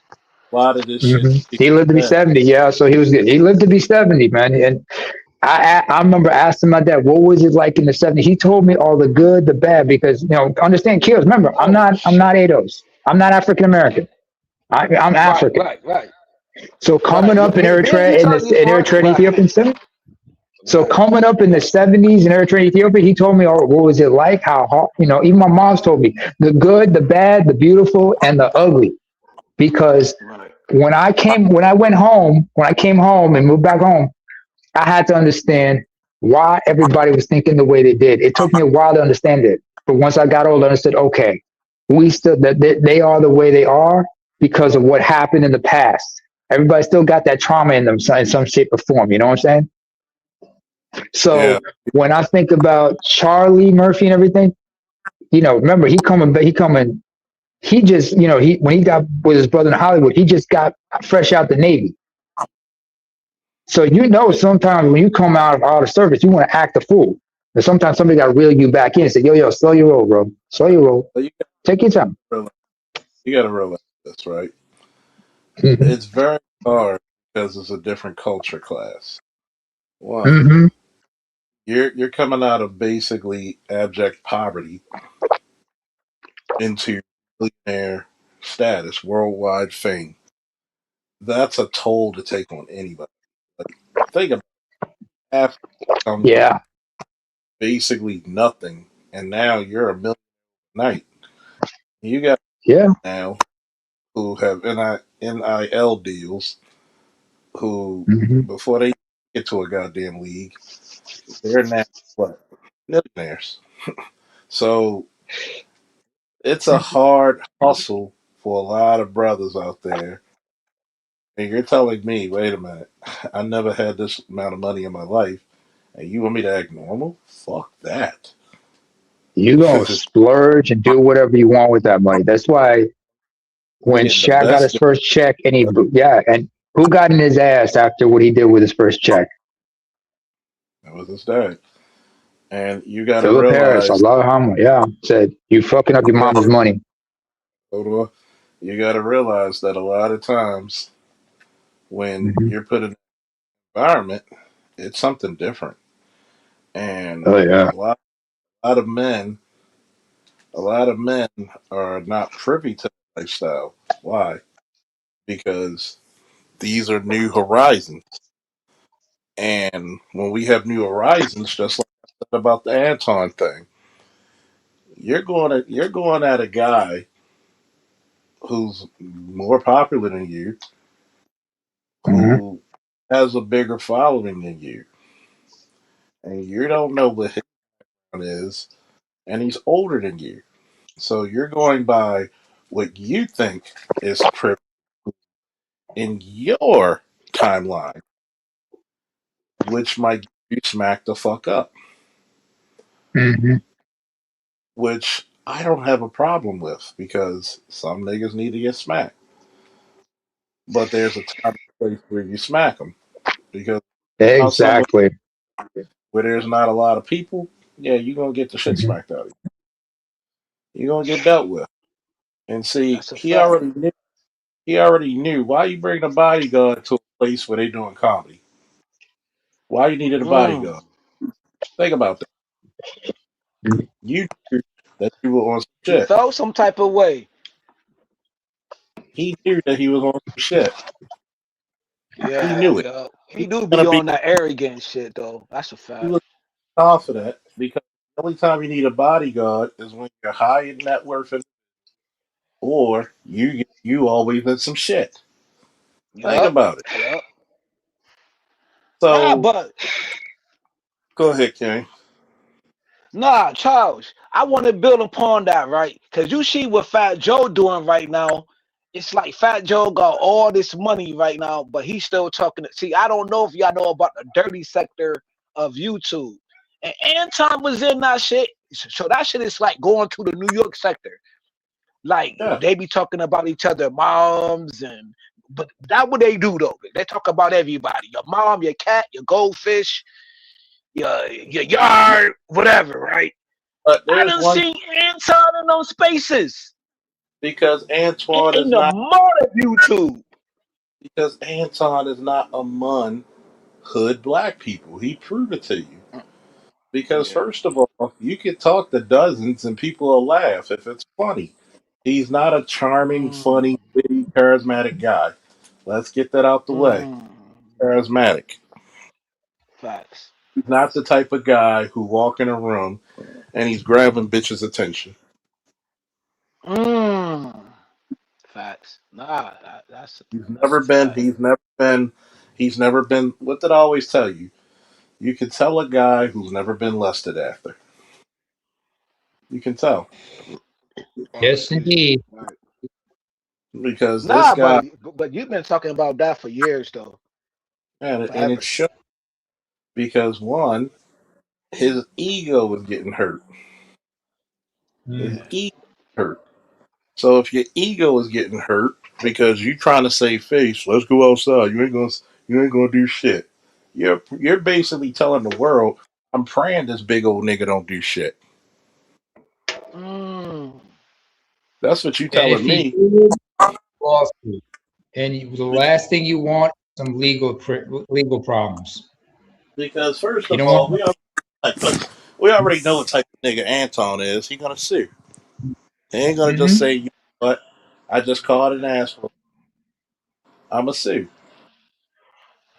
He gonna shoot a fair one. I'ma sue. I'm from Detroit. If a nigga wanna fight, he don't give a fuck if he from the North Pole. He gonna fight. It ain't shit you yeah, gotta talk. regardless of the matter. Let's still say it's nothing but space and what opportunity. Because if you really wanted that smoke like that, it'd have been space and opportunity. That's all. You ain't really about that. You just talking Nah, shit because you trying to save face. And of course, he's gonna have a right. show where he needs all his cronies, all his yes men, Yeah. to confirm his masculinity. Because you know you got bitch, my dear. You Yep. know you That's got. what I heard though. Like child, he just had a show, but I ain't watch it. I ain't pull it up. I just heard that he talked, and then he doubled down even more. I heard like he doubled down on it, and then he dissed Darlene. But then in the video, he talking about Darlene cool, you are right. But then you telling Darlene to come to Death Row, like yo, you need to leave Corby platform and come to your platform, like you know what I mean, like on that Tupac shit, or that when Suge Knight told in the source the 2000 or something source, like if you're gonna be all in the video, come to Death Row type shit, you feel me? Yeah. Mm. So like, why you gonna put Darlene into that shit though? And Mm. Darlene She ain't do conference. nothing. She ain't do nothing. But She didn't do here- nothing wrong. She did all the right things. here's the part. Yeah, like you gotta be down with your team. Like Corby is just her guy, you know. Well, you know. Her Is peoples. you're gonna talk all the horse shit when you had space and opportunity to do it there. That That's a shows what type fact. That's a of fact. you knew what the fuck you were doing, nigga. Yeah, yo, he knew since he got there, he knew what he was gonna do. Come on now, yo, he's an opportunist. No, I mean, come on now. Let's be Wait a minute, real. this is Live Comedy Club, right? In Chicago, Oh, I don't know correct? what Corey studio at though. I don't know. Like, Oh I no, don't I know. know he Maybe lives in y'all know more than me. that's not the important okay. Nah, part. nah, yo, Okay. in LA or some shit. In LA. That's not the important part. But the important part is Right. this: are you who you Mhm. say you are in every situation? Because last Damn. time I checked, Felicia Rashad was still considered one of the most beautiful women in her heyday, and she ain't Oh got hell, still is. Still she had is, bro. she had to show none. You barely see her neckline, and so she looked better in a pair of jeans or shorts and a basketball jersey than fucking Meg the Stallion half naked, damn near naked. So Angela Bassett. Why they I don't want to cut your bills. Why they trying to diss Angela Bassett? Yo, because she walked through the crowd of people on that one show. I don't know the one show, Charles. She only walking and dancing, bro. Now they talking about she doing a slut walk. she's Like not doing fuck stuff. social media, bro. She's just Angela dancing. Bassett get the crown. Yeah, that's it, yo. But why they hating on that though? They hating, bro. Because because most of the people that hate on Angela Bassett will never look like her, have the shape of her. That's why. That's a Yeah, fact. That's a fact. That's a fact. it's the same She about shit. what, 67? It's the same. Yeah, it's the same shit as listening Oh to my somebody. god. It's like you ever notice the bitches who talk about, oh, it's a lot of ugly black men. How do them bitches look? You never hear pretty black women do that shit. That's a I could fact. That's a I fact. could tell if you're pretty or not because you got the biggest complaints of black men because you can't get the upper tier black men. You're too Mm, damn ugly. yep. And guess what? Your spirit's too damn ugly on top of that. I agree. I totally agree. When you that ugly of an individual, that's on Oh, you, excuse me. fucking not the fucking people. Guess what? Get in better shape. Mhm.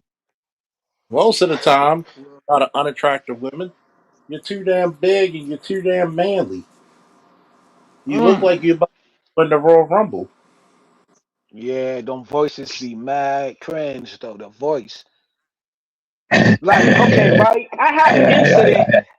Yeah, I had an incident, right? I was in Family Dollar, fellas, right? I was in Family Dollars one day. It was like Okay. a couple of years ago, right? I was in the checkout Hmm. line. I had to tap this lady on the shoulder and tell her, like, yo, you have a pleasant voice, yo. Your voice is rare. Like, I actually said it.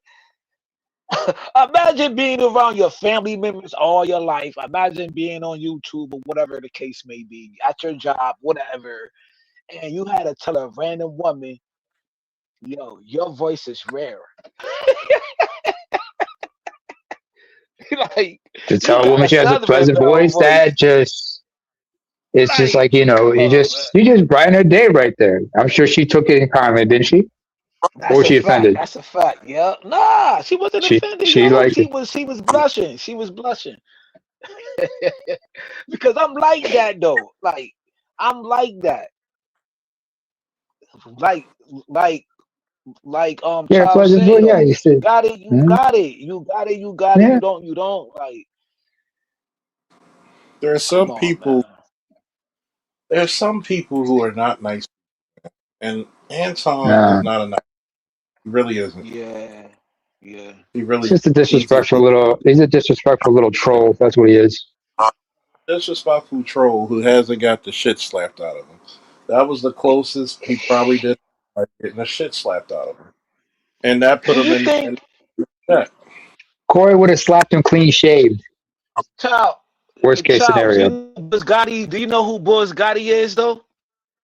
Sounds familiar. I don't think I don't think you know who Boris Gotti is, yo. He got played by some Muslims, but like I mean not no Muslims, but like some Mexicans, like nerd type dudes, like try to rival, they punk them on Kevin. I'm like, yo, you got a lot of dudes who got money, but still like kind of lame though, like a lame. It Money don't doesn't matter if make you got the money. Yeah, money money. don't like. Money doesn't make Money you doesn't make aware you of a the world. man.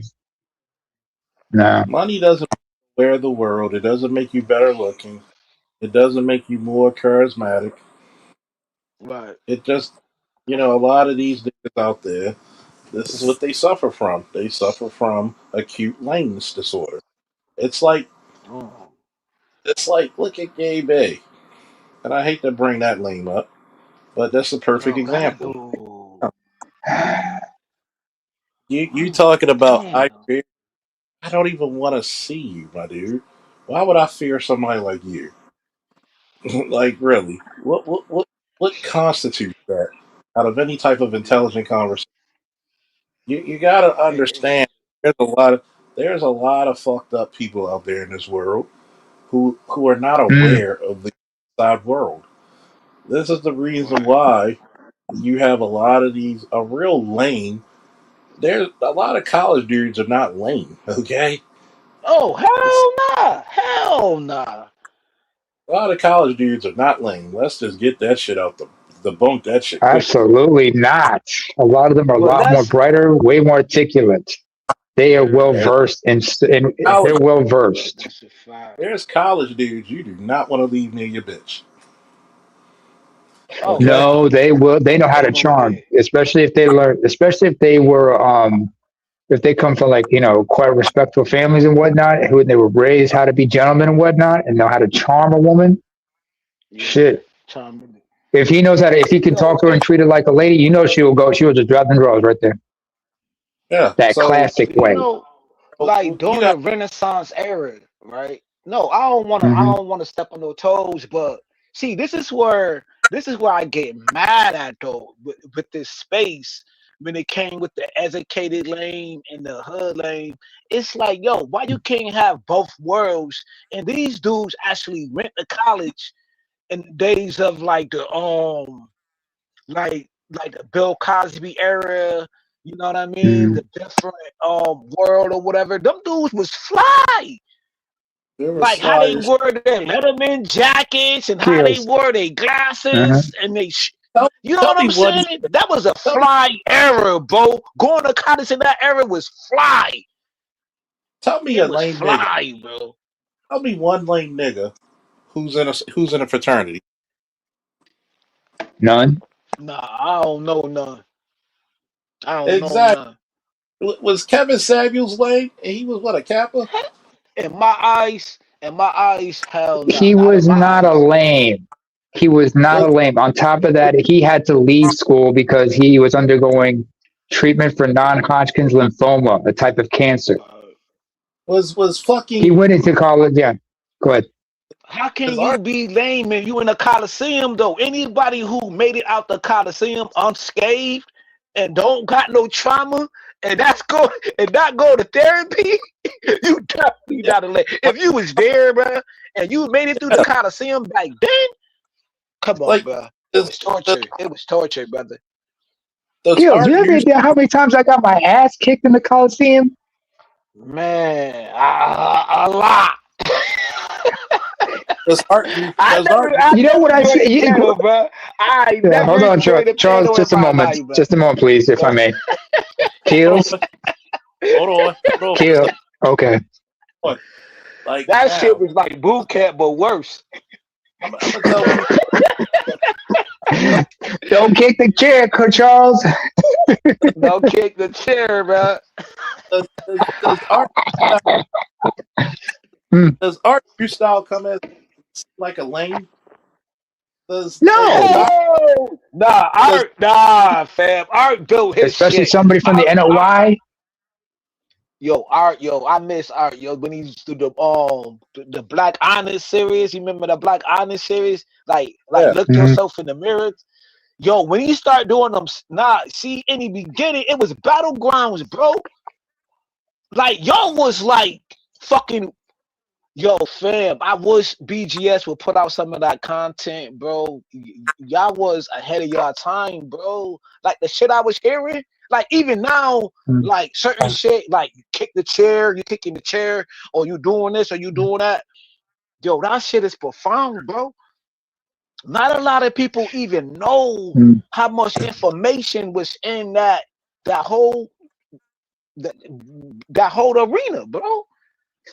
I never Shit. heard You that know how shit many in my times? life. In my life, Shit. You bro. know how I many never. times? How many times? Kills. You realize how many times I looked at Cerulean and went, "Hey, Cerulean, you know I done fucked up, right? I done fucked up. I done Yeah, fucked up." In fact, one time yo, I got my ass whooped so thoroughly. The only thing I could do was when I realized I was wrong, I said, "Thank you, BGS, for whooping my ass. I own up for I was wrong." The fact that I yo, that's thanked them what's for up. thoroughly thumping me.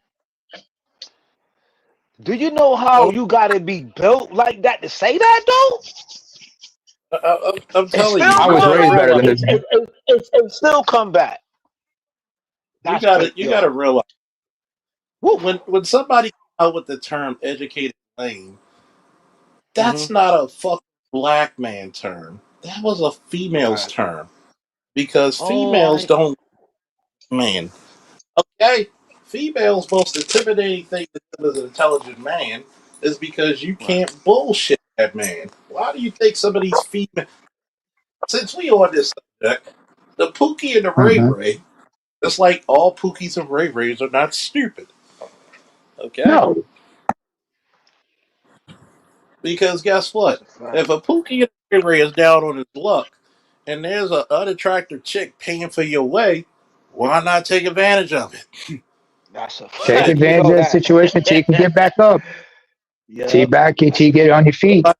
What am I gonna do? yeah. Keep struggling, or I'm gonna help this unattractive? Or No. this other bitch gonna just keep helping me? So when you look at Right. this shit, you gotta look at the individual. Now, what I call somebody like Hammer or Abe educated lames, yes, because they're socially awkward. Awkward. Yeah. So Yeah. they're educated. Most niggas in college cool as fuck. Most niggas in college got more bodies than Arlington National Cemetery. Okay, Damn. because guess what? Ooh. If you're a black man in college, you're outnumbered. Mm-hmm. Okay, pussy's like And Mm-hmm. pussy how coming many to the dorm brothers? room. Hey, Yeah. Hmm. you knocking on the door Hmm. like this. You coming out your dorm room like this. What's Yeah. that, pussy? Yep. Walking all over the Man, place, pussy be popping out of your pocket. Pussy be falling out of your pocket. You know, it's like, yo, Charles, here's some more pussy for you. More pussy for you.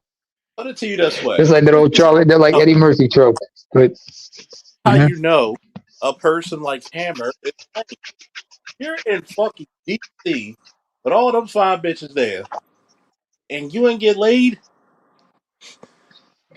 You in Howard. Up in Baltimore, you got Coppin and Morgan. And I know, and I went to Coppin. Mm. There's nothing but fucking parties up that bitch. Mm. So you gotta be lame as fuck not to get laid. Mm. Well, Kills You got to you, yo, Kills. go ahead, go ahead, Hold go on a ahead, second. go To ahead. your point earlier about back in the day, back in the 80s and into the early 90s when guys were fly going to college, Yeah. let's not forget about what was going on down in Atlanta every summer. The Oh my lord. The Freaknik yeah.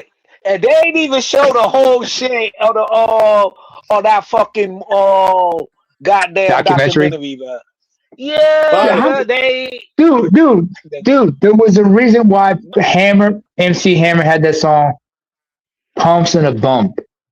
oh my And that was just to be on the lord. safe Oh side, my folks. lord. Come on, Oh then that my was just to be on the lord. safe side. Pumps and a Bump. Pumps and a Uncle Bump. Luke, Uncle Luke, MC Luke from Hammer, Two Live Uncle Crew, Luke, face Two down, Life ass Crew. up. Mm-hmm. Oh my god. And then let's keep it real. Not a lot of people got like deleted back then. If you really understand it, not a lot of people Mm-hmm. got deleted like that. And then you gotta Mm-hmm. understand. the officials didn't want that documentary to come out because they was in that documentary. Yeah. Oh, a lot of people would How have gotten many In their exposed, huh? younger years. how many Hmm. lawyers, doctors, and elected officials were a Facts. part? So you got to think about it. If Come you want to on. say you are lame, what is 98% of professional athletes? Lanes, Yeah, I Lane. Nin- guess. Yeah. 98% of professional athletes had to go to college, Yeah, Yep. and at they least had to do have 2 to 3 years. and they had to have good grades. Oh hell Just to yeah. keep their Oh scholarships. hell Just yeah. to So keep you their tell scholarships. so you telling me a guy like Ray Lewis is lame? Oh Get the hell fuck nah. out of here. Hell nah.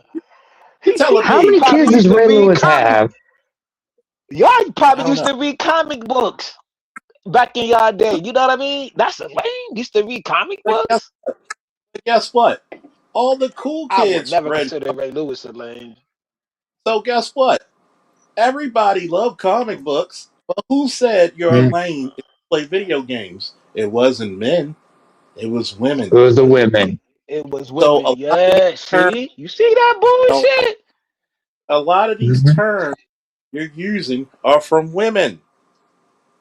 But they Even Kevin use the men. Samuels during the Coliseum days mentioned this when we talked about the whole notion of the alpha male, beta male, and everything that a lot of Oh, pickup yeah. artists use. Those are vaginal terms, as Patrice O'Neill would say. There's not dude terms. These are vaginal terms that women have been using, and some guys will co-opt it just to sell a course or whatnot. Because How you gonna- what do you know about an alpha male? Like you just once asked a certain Iron Banks, what is the definition of a beta male coon? no, she could And what answer. happened? She could She not answer. ran. She was like, she had a damn near stroke. Yeah, because first and foremost, men judge men. How many people in this space read comic books or watch anime? Damn near the overwhelming majority. Mm. And guess what? That's a You're fact. considered you're considered cool because so Hey, here's I understand. what I like certain things. That's not for everybody, but I respect your choices. You don't have to like what I like. I like what you don't have to like. I don't have to like what you like. You don't have to like what I like. But at least we respect each other. but I here's mean, the Charles, in point your that case, Thundercats, here- Silverhawks. here's the point that I'm making. Hmm. If you really dissect this lame, educated lame and pookie shit, it's because a bunch of bitches know that they can't get educated men, even if they went to college, because why? They have bad habits. Mm. They have bad habits. They And have bad manners, and they're a detriment to that man if he takes them on as a most significant other. most people who go to college are actually Hmm. the better of society. So that means what? Hmm. Most men have the pick of the litter of women, Hmm. especially when a black man is outnumbered in college. This is your fault. Wait, he's so you're talking about the time I went to Coppin State. It was almost 70% women. You telling Damn. me? Oh, you lame? Wow. You telling me I'm lame? How many chicks saw my fucking action figure collection on my dresser and was sucking my dick in 10 minutes? Mm. Hell, Ooh. some of those figures they bought. Mm. If we're gonna be real Mm. descriptive. So when we look at this shit and we look at it altruistically, Mhm. you're lame not because of your hobbies. You're lame because you can't socialize with normal people. Mm. Yep. Yeah. Think about it. Think about it. Once again, I hate to bring up Gay Bay. The shit that he does. You come to Artist's channel. Well, we're not even doing a lot of shit over there, but talking about Nope, comics and just chilling. and you come over there and try to start some shit. I'm like, nobody does this shit. That's not that's that's some real awkward shit. Yeah, it is. And It's then like you how get you. you get mad when people point it out. Yeah, I It's like agree. we lost the other day. Like, yo, we Mm-hmm. know the reason why that chick on the job because she wants young dick. And she's Mm-hmm. trying to look for prospects. She's trying to look for prospects. That's all. And she's upset. And she's upset, but she's more attracted to you because you turned her down. So now what do you do? You showed Or her how, which women aren't used to in our community because they think pussy is above gold. When you turned her down, she becomes more aggressive. Hey, DJs may come, but DJs may go. But I am best of them, I want you to know. Hitman. So, that being said, when we look at this lame shit, that's not a male construct. And I hope men get that shit through their brains. That's not a male problem. Because most men, you gotta see, a guy who says video games are for kids, most straight men play video games. You wanna see competition? Go see a Madden game. Go see a 2K game. A lot of the guys people, who can a lot of the uh, guys who can get bitches are video gamers. we grew up playing video games. We're the us, the other the last of the Gen Xers. We're the generation that were playing video games. We made it cool, but some people say it was lame. Just like people who were into martial arts were called lames at a time for one time or another. I'm like, why? How is it lame that you're learning how to defend yourself, understanding combat, understanding discipline? What did I say? Who usually says that? A lot of women. Because what do women hate? Not having the attention on them. They don't want attention being drawn Women. away from them.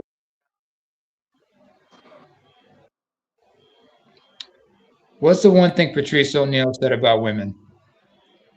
Besides, they Women, lie. like no, no, just like what BJS was saying earlier, had said earlier about women are boring. A Yeah. man doesn't need a woman for for entertainment. Whatnot, he can do that other ways by himself, with his friends, playing video games, or with a hobby. Women need men for validation and attention because they don't know how to entertain themselves.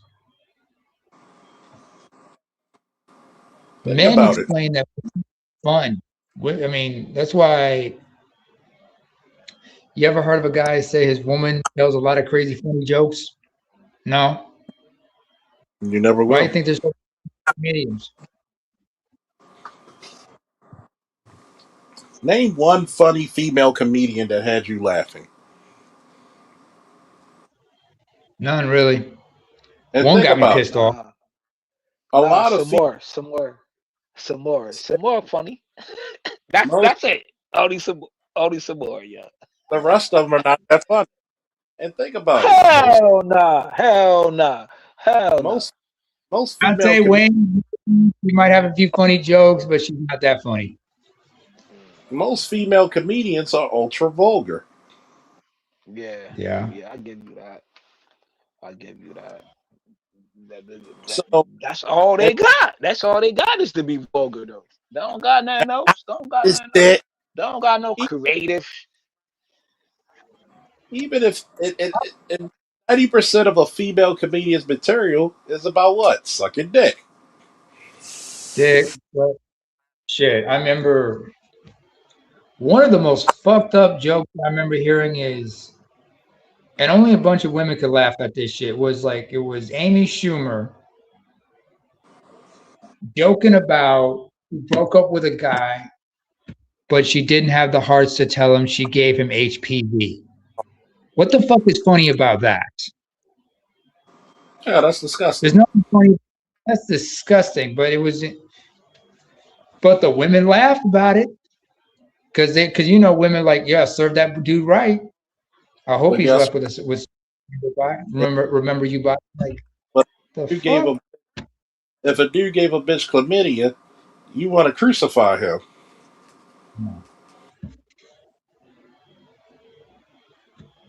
You want to crucify him. There's nothing cool about that shit. Ain't none of it cool. None of it. I remember what's his name, Craig Robinson. This to me, this is a comic who's had two strokes, and he talked about both of the strokes he had, and the fact that he was there on stage with his cane to help him support himself, and even though his speech was slurred, he was still able to be funny. Yeah. Richard Pryor, when he was paralyzed because of multiple sclerosis and was confined to a wheelchair, even when he was in a chair, when he was on stage, he was still funny. He still found a way to laugh about shit. He was able to laugh about his own pain. Yeah. But most of the time, you look at women comedy, it's not that funny. It's like I can't say that I could go to a female friend and have funny laughs. Oh shit, she funny as fuck. I can't do that. Like Nah, god damn, sometimes you be like, oh my god, you're trying too hard. It's cringy. Like god damn, what y'all find funny is not what we find funny, bitch. men's humor is not the same as women's humor. Just like I said earlier, there's two ways to talk. You got a female way of talking and a male way of talking. Just like shout out to Passport OG for saying this. If you're gonna learn a new language, first of all, get a hang on. If you're as a man, you need to have a male instructor teach you how to speak a language and learn by following how the men in a certain TV show talk because there's a man way of talking and there's a woman way of talking. You learn Japanese or Chinese or whatever from a woman, you're gonna end up talking like a woman.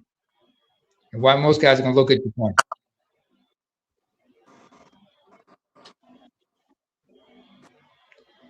If you learn how to talk like a man, if you learn from a male or have some male friends who speak the local language and teach you how to break down everything, you learn how from them and you learn how to speak like them, including their hand gestures, mannerisms, everything. But but but in that video, do you think Corey was talking like when you see about the optics, right?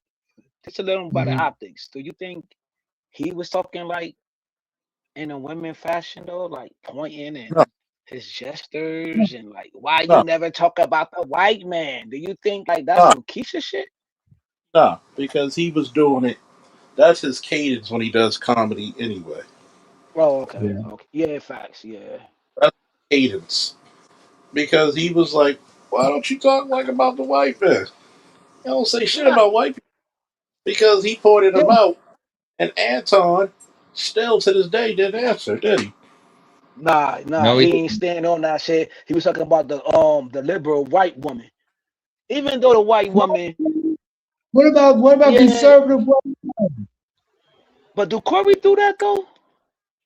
Or do he Yeah, talk about the black man and talk about the backdoorian shit? Like, let somebody approach a black man, be like, yo, you backdoorian.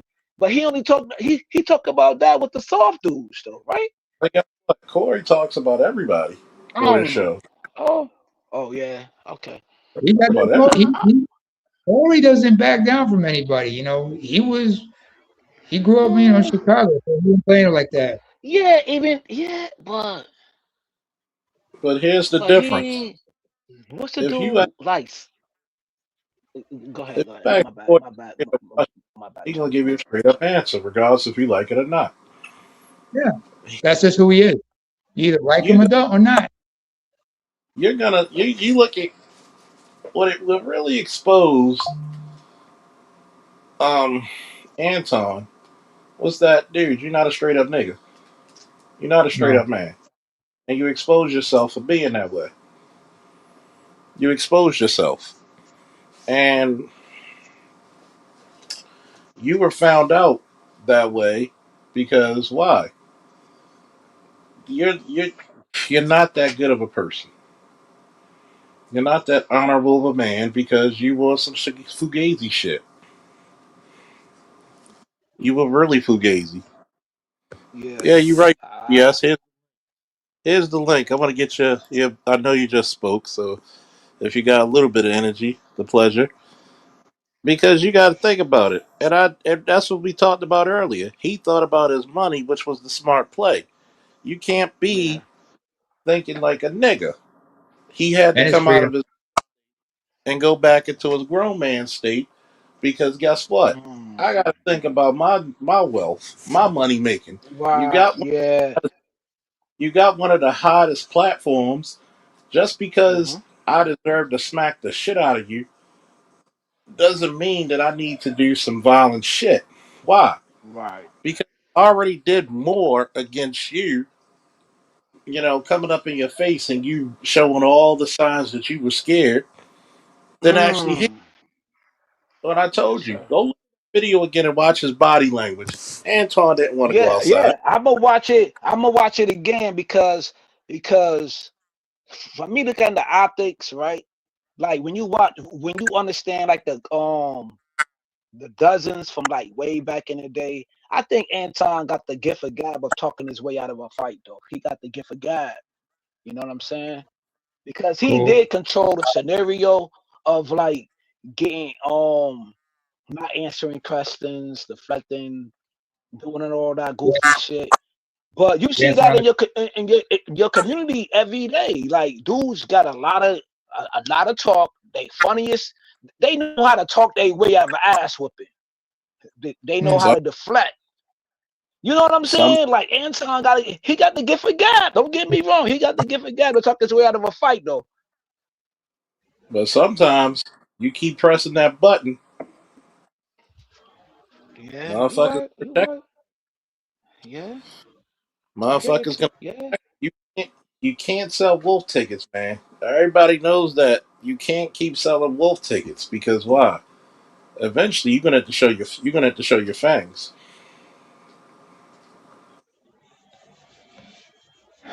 You're gonna have to show them fangs. And that's one of the biggest problems when people keep doing this disrespectful shit. Oh, I'm about that life. I'm about this. Okay. What happens when you get that one dude who's gonna come for your neck mhm. and he don't give a fuck about shit? You got that one dude who don't give a fuck about his money. He ain't got shit to lose because once again, he knew that he's gonna think about his money because Anton was gonna fucking sue. If you didn't think he wasn't gonna sue, you're a crazy motherfucker. That's just his mo. He's that type of What if breed. He ain't back. what I if that would have other shit that would have come along with that, man? Also, some other legal issues like assault yeah, charges and whatnot. yeah. Ain't gonna, and why am I Your gonna do freedom. that? Sometimes you got to think about this, black man. Your ego. What matters more, your ego or your wallet? Your wallet, and your freedom. Without your Because freedom, money. because let's look at this shit on a scale to scale basis. You come up there and you slap this little digger. It feels good for the first time, but then you got to pay. Even if you get off, you got to pay all these legal fees. You got to do all this restitution. Then let's say you might be backing up some shit, and you got one of the hottest shows on YouTube. Why would you risk that for this dumb motherfucker? It ain't worth it. On top of that, Corey had mentioned like what he's like. He's not that wealthy, you know. Still tours and everything, but he's not making money like that.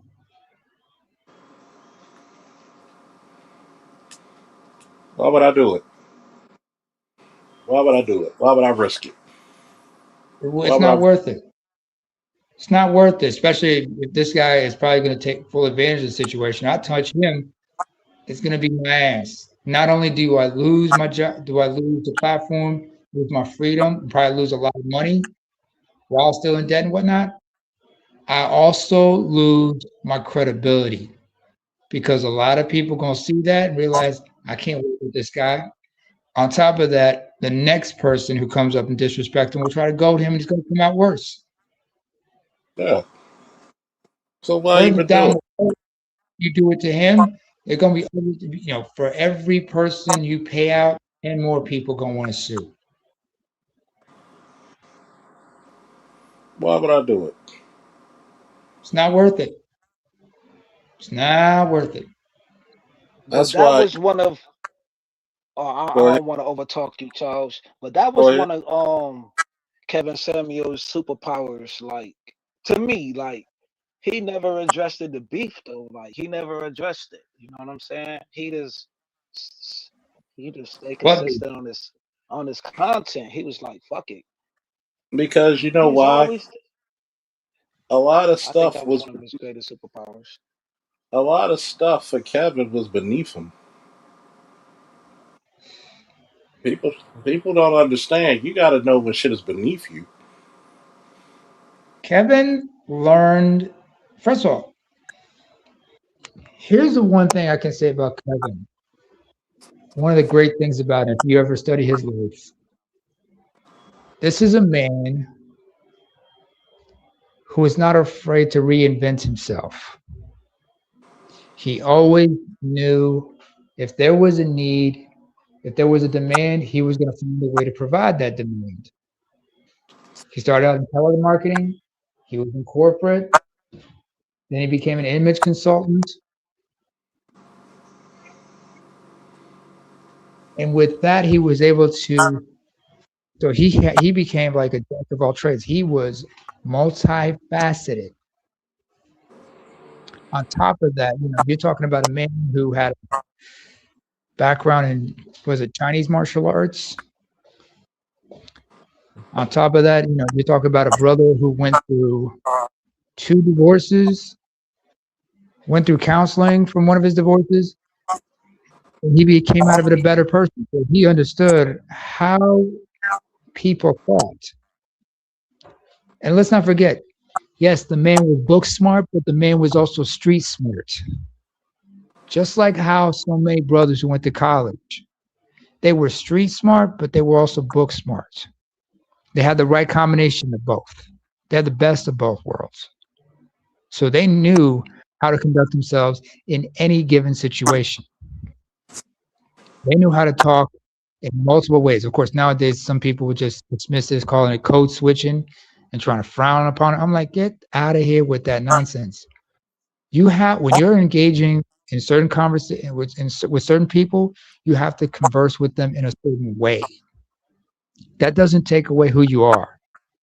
It's not like you're putting up a front. You understand to get what you need or to get access to certain things, you have to converse in a certain way. You have to conduct yourself accordingly. You don't talk to your doctor the same way you talk to your mechanic. You know what I'm saying? This They don't brother talk to was you. multifaceted and talked a certain way. They don't talk to you So the same way. no, he wouldn't convert. I'm sure he wouldn't converse with me the same way he would converse with you, especially if it was about different topics. Yeah, just like if you ask me something about law enforcement and military, I can't. There's certain topics and certain lingo I'm gonna have to speak on because anybody like if Dr. L and myself talk about certain Mhm. things, most people who are not in those fields or those realms wouldn't know what the fuck we're speaking of. That being said, you got to understand something. You, a lot of people get upset when there are certain things that we talk about because you can't be just this so-called hood digger. That's what like colloquialism black is all of a sudden.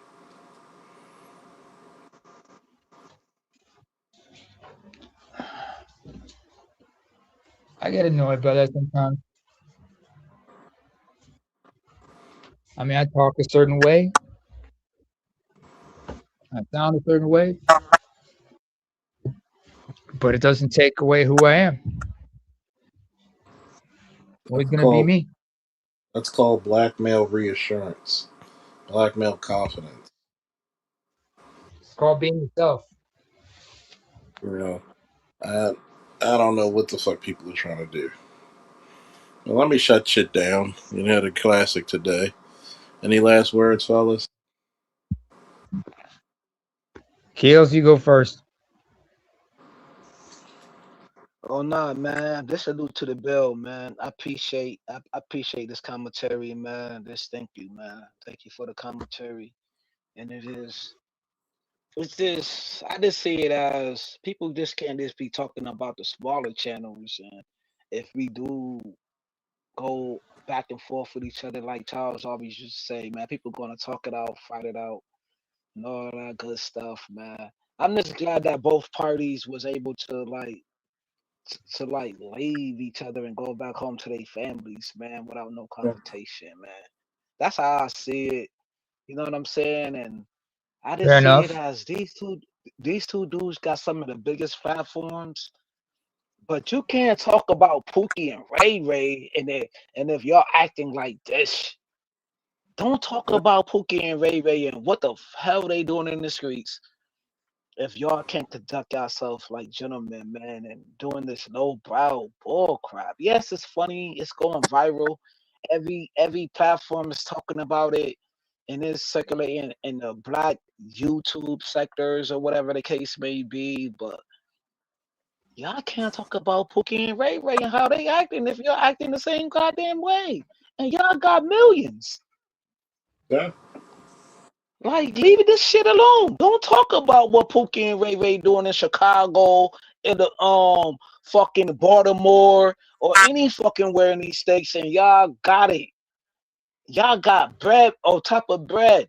Leave the Pookie and Ray Ray shit alone, bro. Y'all acting like degenerates with all these Lambos and mansions and can feed your families on top of wealth or pass shit down. Leave Pookie and Ray Ray the hell alone, man. Let them do what they doing if you're acting the same goddamn way. That's all I gotta say, bro. Mm. And I'm out. All I can say right now is thank you for having me up here, Charles. Appreciate it as usual. Mhm. I'll also say that as far as this conversation that was conducted, I'm sure everybody learned something from it, especially understanding that there are certain conversations that need to be had, but there are certain people that you cannot have those conversations with. With that, I just say y'all ain't shit, never been shit, never will be shit, and God bless y'all for it. So let's all And be shit free. I know that I won't be shit because I am the shit. Woo! And we out.